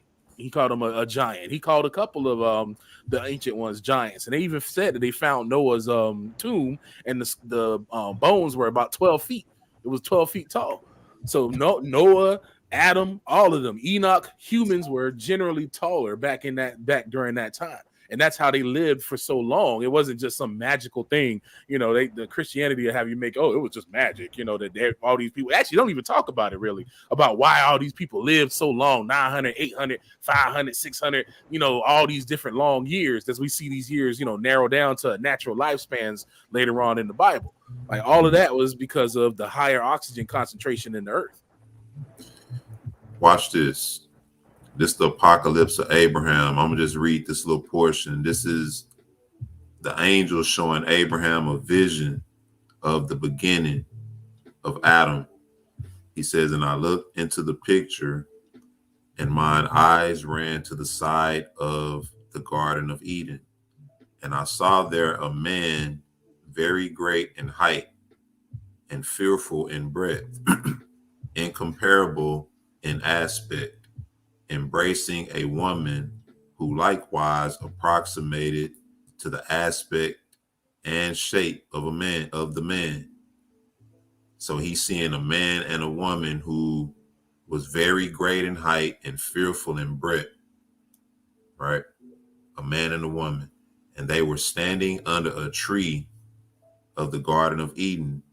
And the fruit of this tree was like the appearance of a bunch of grapes of the vine, and behind the tree was standing, as it were, a serpent in form, having hands and feet like a man's, and wings on its shoulders, 6 on the right side and 6 on the left.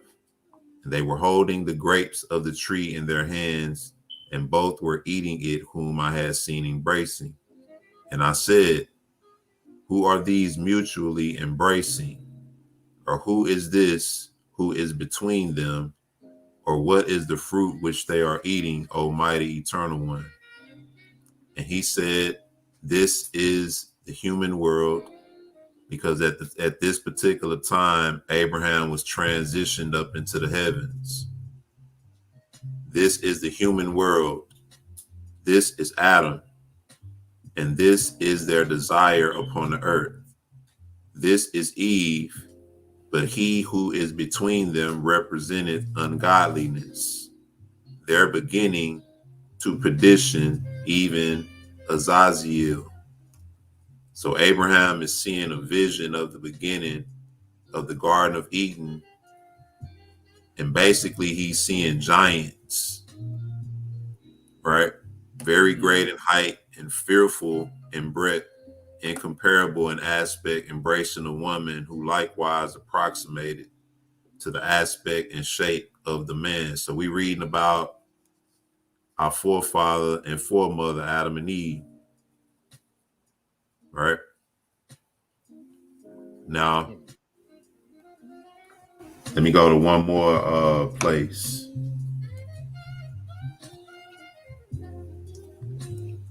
This is a lot of people don't ascribe to these accounts, but I read through them just to see what they're about, you know. This is Bartholomew first chapter. I'm gonna start at 21. Bartholomew said unto him, talking to the Mashiach, he says, I saw thee again hanging upon the cross, and all the dead arising and worshiping thee, and going up again into their sepulchres.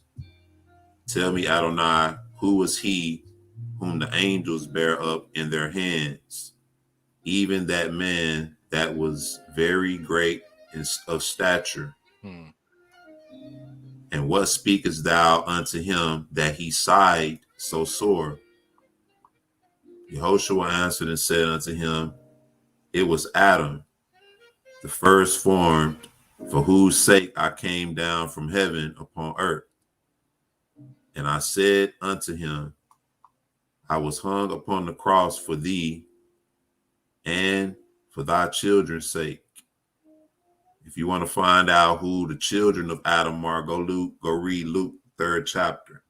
And he, when he heard it, groaned and said, so was thy good pleasure, O Adonai. So he was looking at Adam, a man who was very great in stature. Right?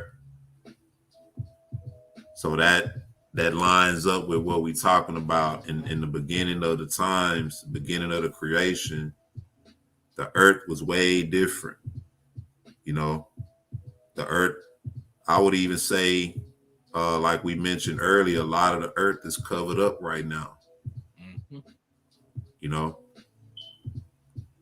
a lot of the earth is covered up. A lot of things are underneath the waters, you know, and even parts of the earth that haven't been covered by the Most High via water, you know, we don't know about it, you know, and they vaguely know about it. The Bible tells you that we don't know everything under the sun.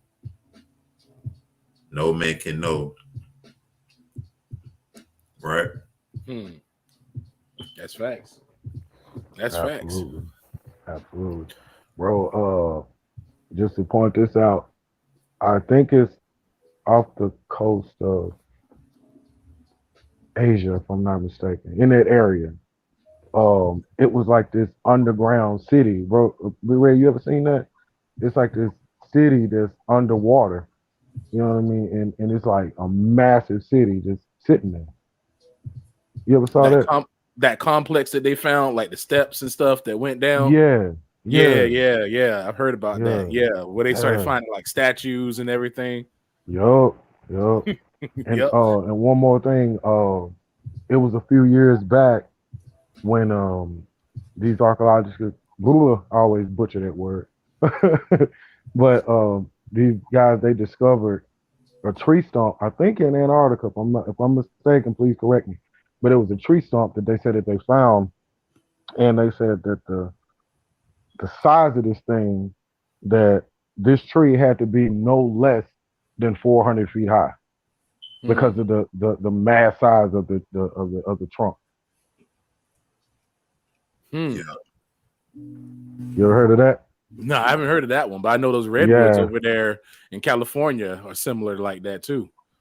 Yeah, they said this thing had to be at minimum 400 feet high because the trunk was so big, and it like it had just been like cut, you know, perfect. Right. Yeah, it was massive, bro. Yeah, it was. There used to be, the earth was way bigger. I mean, look at these so-called quote unquote cathedrals that they have out here. Look at the doors on these things. Look at the interiors. Look at how huge they are. Like, these things weren't designed for, you know, an average 6, 8, 7 foot human. You know what I'm saying? Let's say 8 foot at the most. Like, these things are huge. The interiors are huge. Like, why would you make spaces that huge for people that aren't even that big? That don't make sense. Exactly. But when you consider people was bigger, things start lining up a little bit. Man, I was listening to this guy talk about the giants.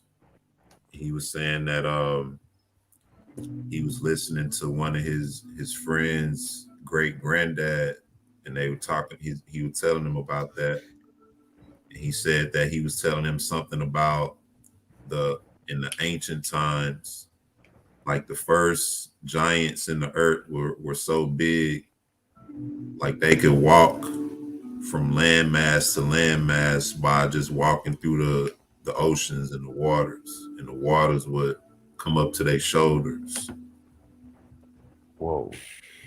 I believe because the tallest, because I remember in Enoch it said they were 300 L's, which is like ridiculously huge, and the tallest building right now is this one skyscraper in Dubai, and the Giants was taller than that. They was like two of that. Yeah. They was like, I think it was a couple of those actually. They were huge. Those things was huge, man. These was huge creatures. This is why I said the land couldn't sustain them, and they started eating humans. And just imagine being on a cruise. You know, see whales and stuff come up out the water, but you on a cruise and you enjoying yourself in the middle of the ocean, and you just see a dude just walking through this. I waving, hey y'all. What's up, big homie? Man. Yeah, that's man. It's so much. The truth is stranger than fiction, man. But a lot of the stuff we see on TV is based on truth and based in real fact. You know, they always showing us giants eating humans. They always, you see griffins. Whenever you ever see the magical people, you got the griffins coming around. Very interesting. They have all that going together. They got all these different creatures, the fairies and all these different things. And then even these long-lived ancient races. Yeah, you ever play like Dungeons and Dragons? The elves are always the long-lived and wise ones. They look human, but they always got like little features that make them look different. They got like elongated hands and fingers, which actually there are creatures too that they talk about like that look like that too. Yeah. It's a lot of stuff going on we don't even want to know about, man. To really be honest, that's why the Most High said, "Who can stand at the sight of him?" When you see this thing under the water, you're not gonna be cool with that. You're not gonna be trying to pull out your iPhone, the latest iPhone, man. Let me get a picture, I'm gonna be like Enoch and Moses. I'm gonna let Yah and his messengers teach me instead of doing like these folks do and go down there and try to capture it themselves. Look, say no more cruises, huh? You might see something you don't want to see, especially now. Yeah, you might. They're getting ready for that reset. That's why they doing all this stuff to wipe away this old world, because it's I'm probably gonna share. This will probably be the last little thing I'm gonna share about these. Show you something about what they know what it is. Apocalypse Pillar. This dude, they have these cathedrals, but they've been rebuilding all these cathedrals and all this type of junk for years. So this one dude, he's been, here we go. I think it was like in 1993. He created these artworks and they put it on this New York cathedral, and they call them the Apocalypse Pillars. And this was out in the 90s. He did these things in the 90s. Let me see if I can find one with good. Of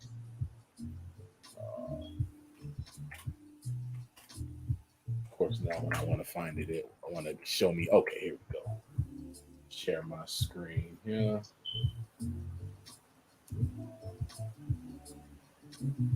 So these things here, this is what he put in the Cathedral of St. John the Divine. Now, mind you, these things were done in the 90s, well before 2000, 9/11, and all that stuff. This is one of the pillars you're seeing right there. And there's a bunch. Okay, that's one right there with that one. And here's another one with like death and famine all up there up top. Here's one that I want to talk about here on the side. So everybody can see. little better so everybody kind of see it. So with this one, you have destruction here at the top, and then a rebuilding. But look at how it's getting rebuilt. Look at the rebuilding. What it look like? That don't look like nothing current, do it? Because you can see that's the current world right there up top. That's the truck, and that's the people falling, dying, the water going up everywhere. But then here you got this right here. Like they know that there's gonna be, they know what's coming. They know what's gonna do it because they're gonna try to orchestrate it artificially themselves because they want to set this thing up for these creatures to come back. And like y'all said, it's gonna be just like it was in the days of Noah. Christianity will have you think that, that's homosexuality and atheism. That's what that is. No, my guy. In the days of Noah, and even in the day, because forget, the days of Noah wasn't just pre-flood, it was also after the flood that they had all kinds of crazy creatures running around on this earth at the same time with humans. That's why when Lot got freed out of Sodom and Gomorrah, he didn't want to go into the mountains. He's like, I ain't trying to go up in the mountains because the mountains was where the giants that eat humans live. Man, that is a recurring theme too. Every time you see movies with giants, they trying to eat people. Mm-hmm. That's it. They always eating people, and that's why Lot didn't want to go up into the mountains because he knew that there was meat-eating humans over there. So man had just been traumatized, lost his wife and everything. He wasn't trying to deal with no giants. He's like, hey, I just want to go to this town over here. It's a little town. Can I go there? I ain't trying to go deal with them Nephilim today. Man, that is crazy. And he was familiar with that because, again, remember, the dudes that wanted, them to come out and they wanted to sleep with them, they didn't want to sleep with them because they was men. Because if they wanted a man, they would have just jumped on Lot. They weren't looking for no chicks either because, they didn't want humans. They wanted supernatural body meat. That's what they were looking for. You know what Sodom and Gomorrah, like when you read that passage, you know what that sound like to me? That kind of sound like Greco-Roman wrestling. You know that ancient wrestling, how they used to actually get real physical with that. Like men out there sodomizing each other and things like that. That's what Sodom and Gomorrah kind of remind me of. Sodom and Gomorrah is more like America, which is so funny than anything else. When I can't remember which book I don't know if it was Jubilees or if it was Jasher, where it kind of talked about Sodom and Gomorrah and how they was not only just doing that kind of foolishness, but just foul mixing, because they had festivals that it was like I think once or twice a year or whatever. They went down into the valley and basically had just big orgies. Everybody be sharing their husbands and wives or whatever, and the whole city just went down there and wild out. When people would come into the city, they would defraud them, and the magistrates of the city would uphold the defrauds. like that was a nasty city, man. They was wicked and they was messed up. They just was through and through messed up. But a lot of that mess sound like some of that crap they be doing here, because America, man. I had already just said how this dude on Instagram was getting this Instagram model to come over to Dubai, and he asked her, hey, I want to have you do things with my camel, and I'll give you $50,000 in the car. And she said, yeah. Like this, this the nature. This is how, ain't nothing new under the sun. This is what these folks do. They just wicked, man. Hey, nowadays that's the bag, baby. For real. You see all these chicks flexing on Instagram, they acting like they single independent woman undid it. Like, no, you debasing yourself to get that. That's getting to the bag. That was Jasher. Yeah, thank you, Mario. That was Jasher. They talk about the Sodom and Gomorrah like that, and they go into detail on them. That was a wicked city, man. They was wicked, man. And then the thing about it, when you look at this place, everything they did back then, it's like it's full circle, like a lot of stuff you see now, it wasn't permitted. If you're an 80s baby like me, then you was pretty much coming in on the tail end or growing up on the tail end of what I call civilization, because once you got into the late 90s and start pushing into the 2000s, that's when culture slowly and surely start implementing, you know, the things that we seeing now little by little, you know, putting it in little movies, little jokes, you know, put a dude in a dress and let's see how everybody responds to that, you know. Mm-hmm. Desensitize you to it, showing it to your kids, you know, little by little. Then you start seeing, you know, people playing certain roles and it just start rolling out slowly. You know, first once you had that movie with Will Smith when he came out playing that gay behind dude, and you had stuff like that in the movies going on, but then they're like, oh, let's try it on TV, and next thing you know, you get Will and Grace, and they start running with that. Yeah. Because remember, Ellen, I think Ellen got let go of her show when she actually came out in the beginning. Like that's how it was back in the day. Like when she first came out, it was like they wasn't having that. She got kicked off her show. Yep. I mean, they wasn't ready for that yet. You know, and that's why the whole civil rights movement was a front for that. Yes, sir. It's just that after the leaders that they want us to honor, after all of them got killed off, they tried to run full steam with it, but it was met with too much backlash. That's why you had those gay rights riots and all that stuff breaking out during that time, because society wasn't ready for that yet. They wasn't ripe enough yet. That's why they brought in feminism. Yep, they had to break it up some, and then they had to also change it.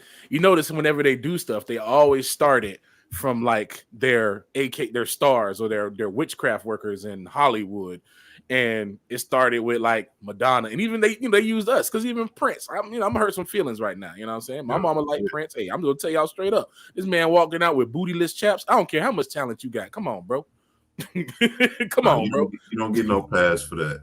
You don't get no pass. You know what I'm saying? There ain't no pass for that nonsense, man. The brother was into some twisted stuff. You know what I'm saying? Michael Jackson, same thing. Yeah, we know Michael Jackson was gifted, but Michael Jackson was into some nonsense. Look up a Corey Bantez and then look at what Michael Jackson was, and then come back and talk to me about, you know, what he got going on and what he was doing. Like, man, these people, we got to understand, these people ain't put up in these positions for just talent alone. Like some of these people, especially the ones that are in the more powerful positions, they witchcraft workers, and they use them to push these elements in society, and that's how they did it. Because then you had Madonna coming on with her interview, and she says, two people say that two men together is a bad thing, and she goes, oh well, I think two men having sex together is erotic. No, you need to sit down somewhere. That's gross. But she put that mindset in there, and now look at where we at. Not erotic, bro. Oh yeah, that's what she said. She said it's erotic. I'm like, man, you don't sit yourself down. Ain't she about 80 by now? Man, she's still out here trying to be quote unquote sexy. Oh yeah, like she like 90 years old. She up there with Betty White. Yeah, I'm gonna say wasn't Betty White, you know. It's crazy. But then, you know, even to break your heart even more, feminism was really the Trojan horse for the gay and lesbian movement and the LGBT. It's a Trojan horse. They hit a home run with that. Yeah, all of that stuff falls under that umbrella of feminism. I forget the dude's name. There was a guy who ran a club. He had an interview with Rockefeller's son.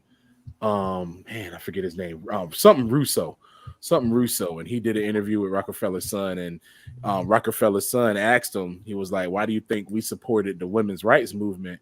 And he was like, oh, well, you know, it's the right thing to do. You know, women deserve equal rights. It's the right thing to do. And then Rockefeller told him, he said, no, you're naive.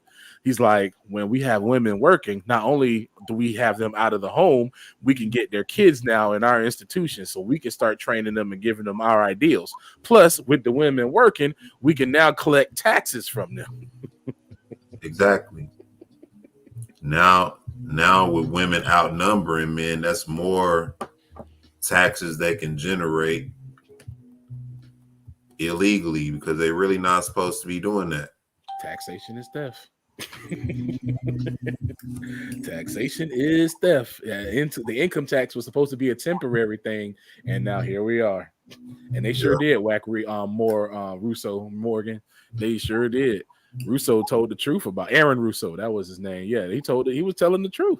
See, these people don't. This is why, y'all said my people are destroyed for lack of knowledge.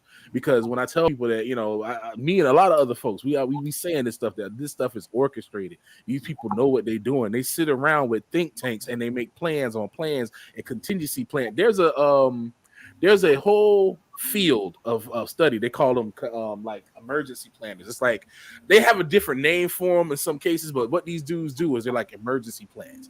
So if you're a business and let's say you're a pharmaceutical company and you have a product that you want to go to market, so you would hire my company. We're like a contingency plan company. So we say, hey, we got a product. Here's the research on our product and everything. You read this product, you see the research on it, crunch the numbers, tell us the chances on what are the chances on these things happening and these things happening, and give us a plan on what to do. So these dudes will look at these things that they have, and they'll look at the efficacy, and they basically just crunching a whole lot of numbers and doing a lot of ratio, learning a lot of what's the word I'm looking for?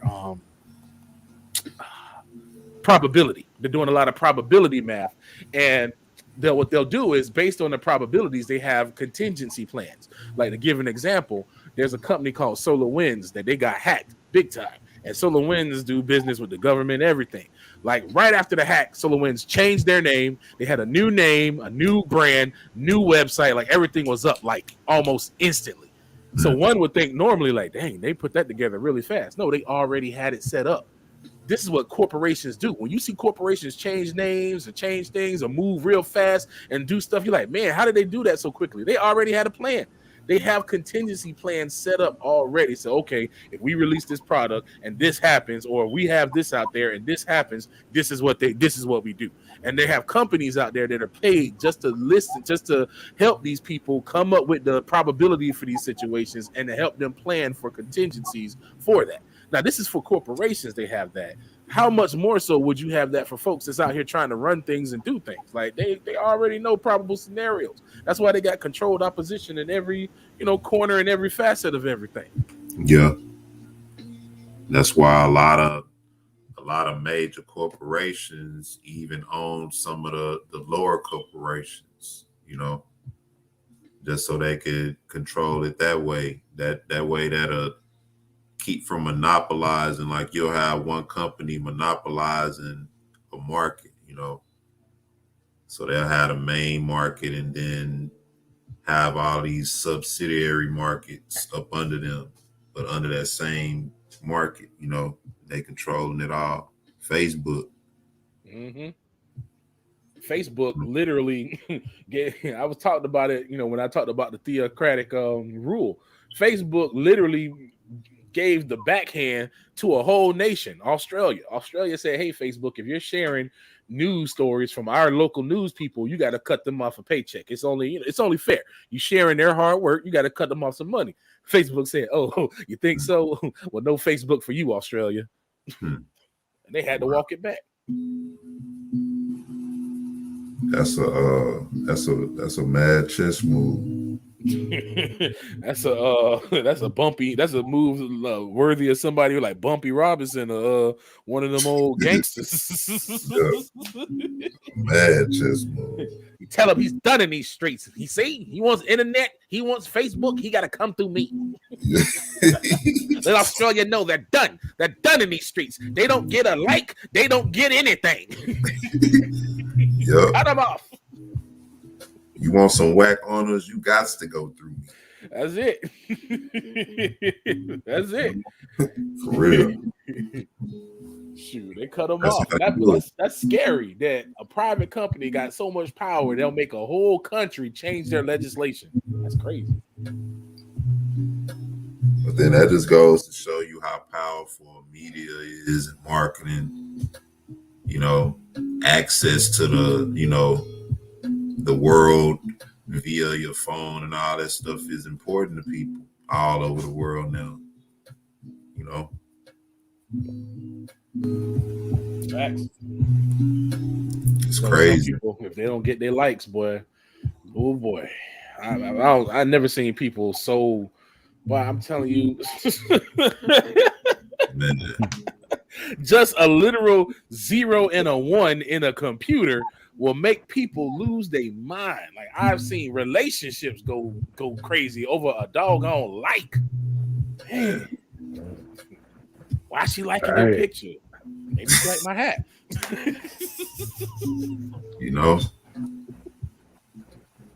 I mean, Yeah, that's I the way just find it it is. weird, man, that something just started out as just a platform, just an idea, and it just ran into world dominance. They played right into the human psyche, and they ate it up. Weird, man. Yeah. They be studying humans, man. They study us like specimens. It's you got to understand, these people, they working for creatures that we've been talking about that's been around since old times.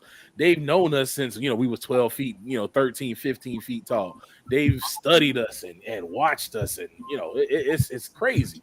So they understand the nature of of humans. That's why they come and they throw all this stuff at you, to try to get you.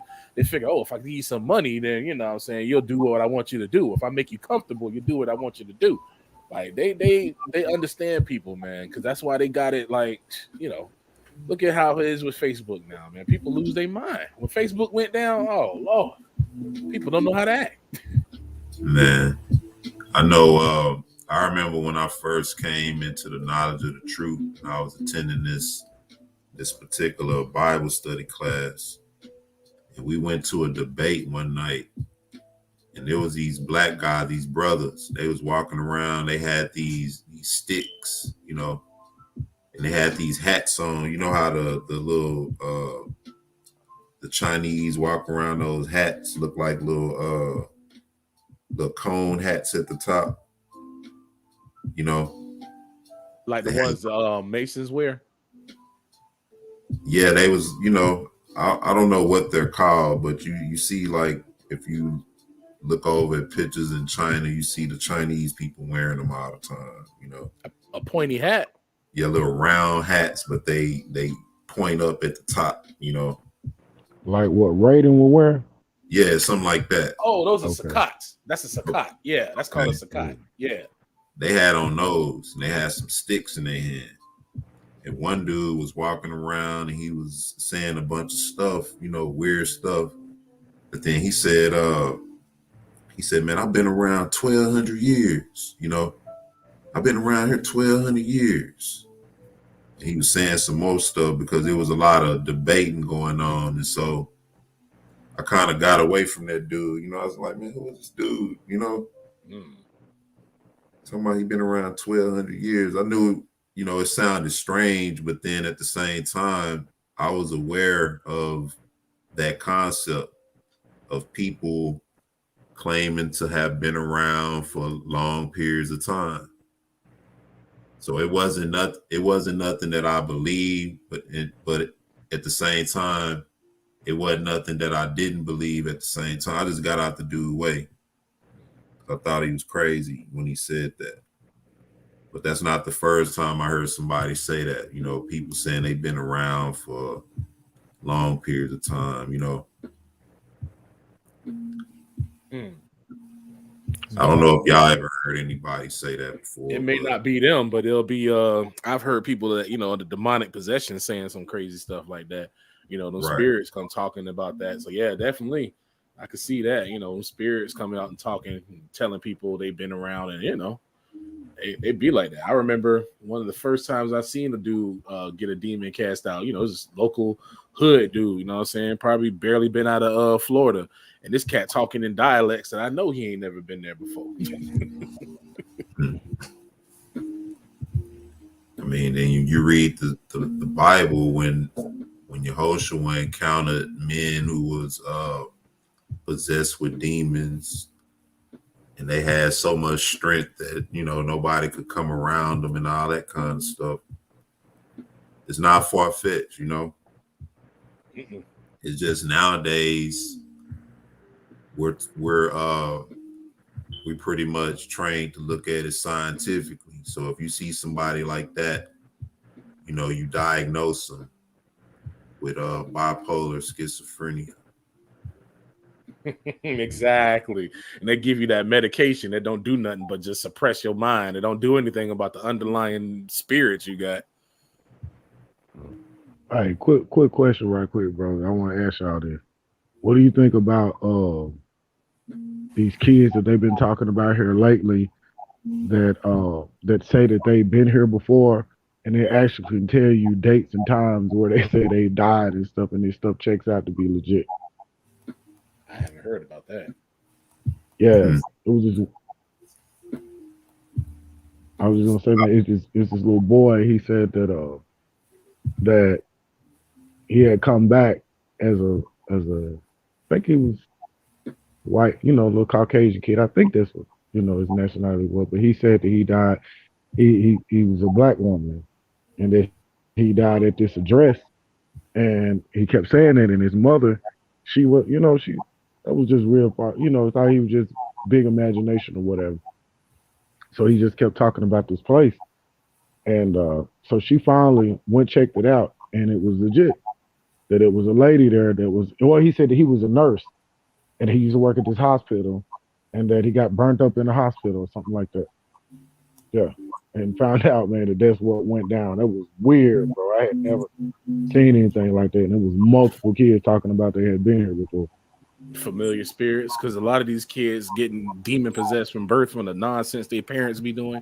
They would be doing some crazy, weird stuff, man. Like, they be doing all kinds of demonic stuff while they pregnant. They don't be knowing what they be exposing their kids to, man. Like, there's folks out here that'll do pornographic movies while pregnant. The type of demons that expose them children to. They literally taking them into sex rituals and doing this kind of stuff like that. It's so many things that people do that introduce these kids who have no protection in their spirit for these spirits. So what they was talking wasn't that kid. That was a familiar. That's what I'd say probably too, Which I knew it was something demonic because, it to me, it kind of played off that whole idea, that whole reincarnation thing. We know that's demonic within itself, so I knew it was something dealing with that. But I just thought it was just weird how they were so accurate, strange. But, strange times we're in, man.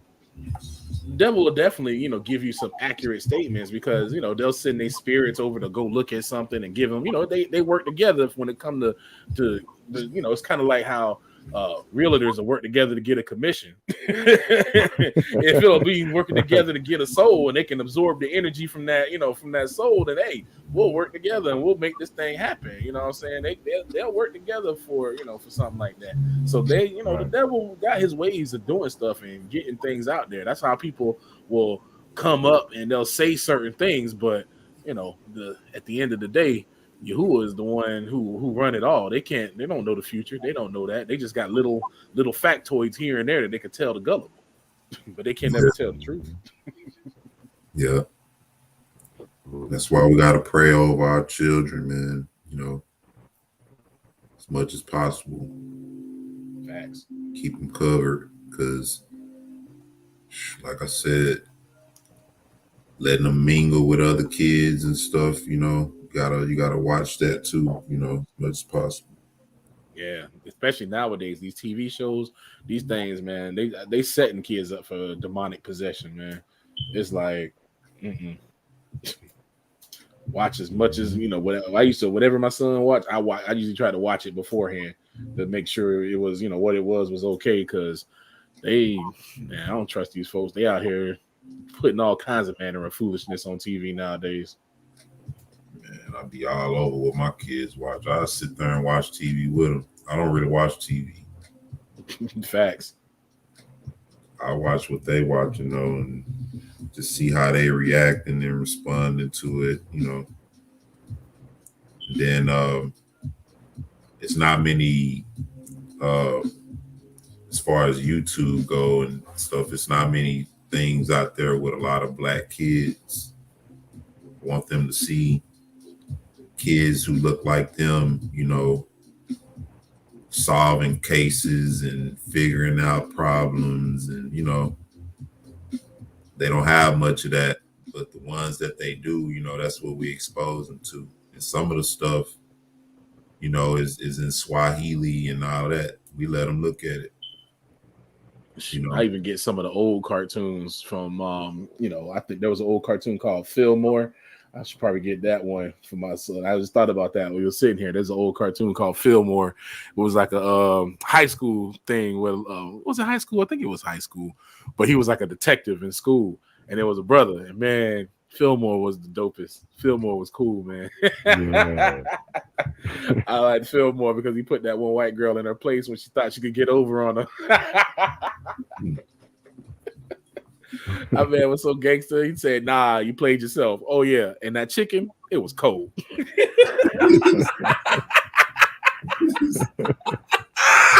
And then walked off on her. Just, I was like, "Yo." I'm gonna have to look that up. Yeah, man. Fillmore was dope, man. Fillmore was a crazy cartoon, man. I don't know why it didn't last longer, man. Probably because they had a Hebrew as a lead character, and he wasn't no dope. He wasn't no, you know, he was a real talk dude, man. And he was smart, man. He wasn't nobody's fool, man. Fillmore was good. Fillmore was really good. Yeah. Well, listen, man, I know you said you wanted to get into some other things. We're going to go ahead and close out, but is it anything you want to say to the fam before we close out? Big Red? Everything that we need to know is in the Bible. We just have to have our mind open to see it for what it is and be ready to unlearn the lies that we've been taught and to relearn the truths that our ancestors knew. You know, the Bible is an old history book, and then there's even other history books, man. I'm always a big proponent that the old knowledge that the ancestors had is actual, real knowledge. The knowledge that they tried to tell us was mythology. They were trying to tell us that, oh, they didn't understand. I mean, you see, they tried to say that these creatures that had their eyes and ears and on their chest, they tried to say that, oh, well, they saw people with shields, and so they thought they looked like this. Yeah. This is, you know what I'm saying? They always try to lie, but, you know, the truth is in the word, man. Just read that word, and you'll find all the truth you need. Absolutely. And I want to thank you, man, for coming and vibing out with the platform once again and bringing out some of that good info because, like you said, the Bible is a history book, you know. But one thing I like to say is that the Most High's word is everything you need, you know, whatever you need. The most important thing we know that it's the record that our Heavenly Father left in the earth pertaining to his son. And so when we read that, when we read the word rather, with that in mind and with the mindset of us being the people and knowing what we read, we'll get a good understanding of it. Brother T. Yes, sir. You wanna close out with something? Oh man, just wanted to thank you, brothers, for allowing me to come up here with you guys, man. It's always an honor, you know what I'm saying, a blessing to be among you all with everything that's going on in the world nowadays. And, just want to say to the family, man, to the Solid Earth family, you all know I love you all. And just give you a word of encouragement, man. Keep pushing. I believe in you. Y'all believe in you. And we got this as a family. We're going to stick together, love one another, have the Most High. It's in us to love one another. It's nothing we got to do what somebody got to tell you to do. It's in you. You know what I mean? I believe in my family, and I know that we're going to be all right. It's looking dark out here, but we the light of the earth, man, and we got this. And just, thank you, Brother Evie, for having me. And Big Red, I'm looking forward to your work, man. It's always exciting. I appreciate Y'all take it, care. man. I appreciate you. Absolutely. Brother T said it. That's what we're gonna close with right there, man. Want to thank y'all for coming on. Brother Big Red, Brother T for chiming in real quick.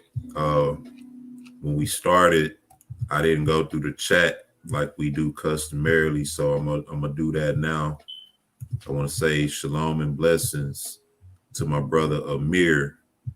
Yisrael, that's my brother. We chime back and forth through the book. Hope you're doing well, bro. Brother Cleo, Kingdom Conversations, Shalom and Blessings. Brother Cleo, Sister Diane Gardner Young, Shalom and Blessings to you. Hope you're doing well. Hope y'all had a blessed day. Kahalia Smith, Shalom and Blessings to you. Hope all is well. Unknown Commentator, Shalom and Blessings to you. My brother Rio Morgan, Shalom to you. Hope all is well. Let's see who all we got. Who else we got? Maria, Shalom to you. Hope all is well. Who else we got? Jabroni, Superman, the man of steel. Shalom and Blessings, bro. Hope you had a blessed day. Son of Judah. That's my bro right there. What's going on? I know he good. Who else? Make sure I'm getting everybody. Sister Cindy Carr, shalom to you. Hope all is well. Let me see.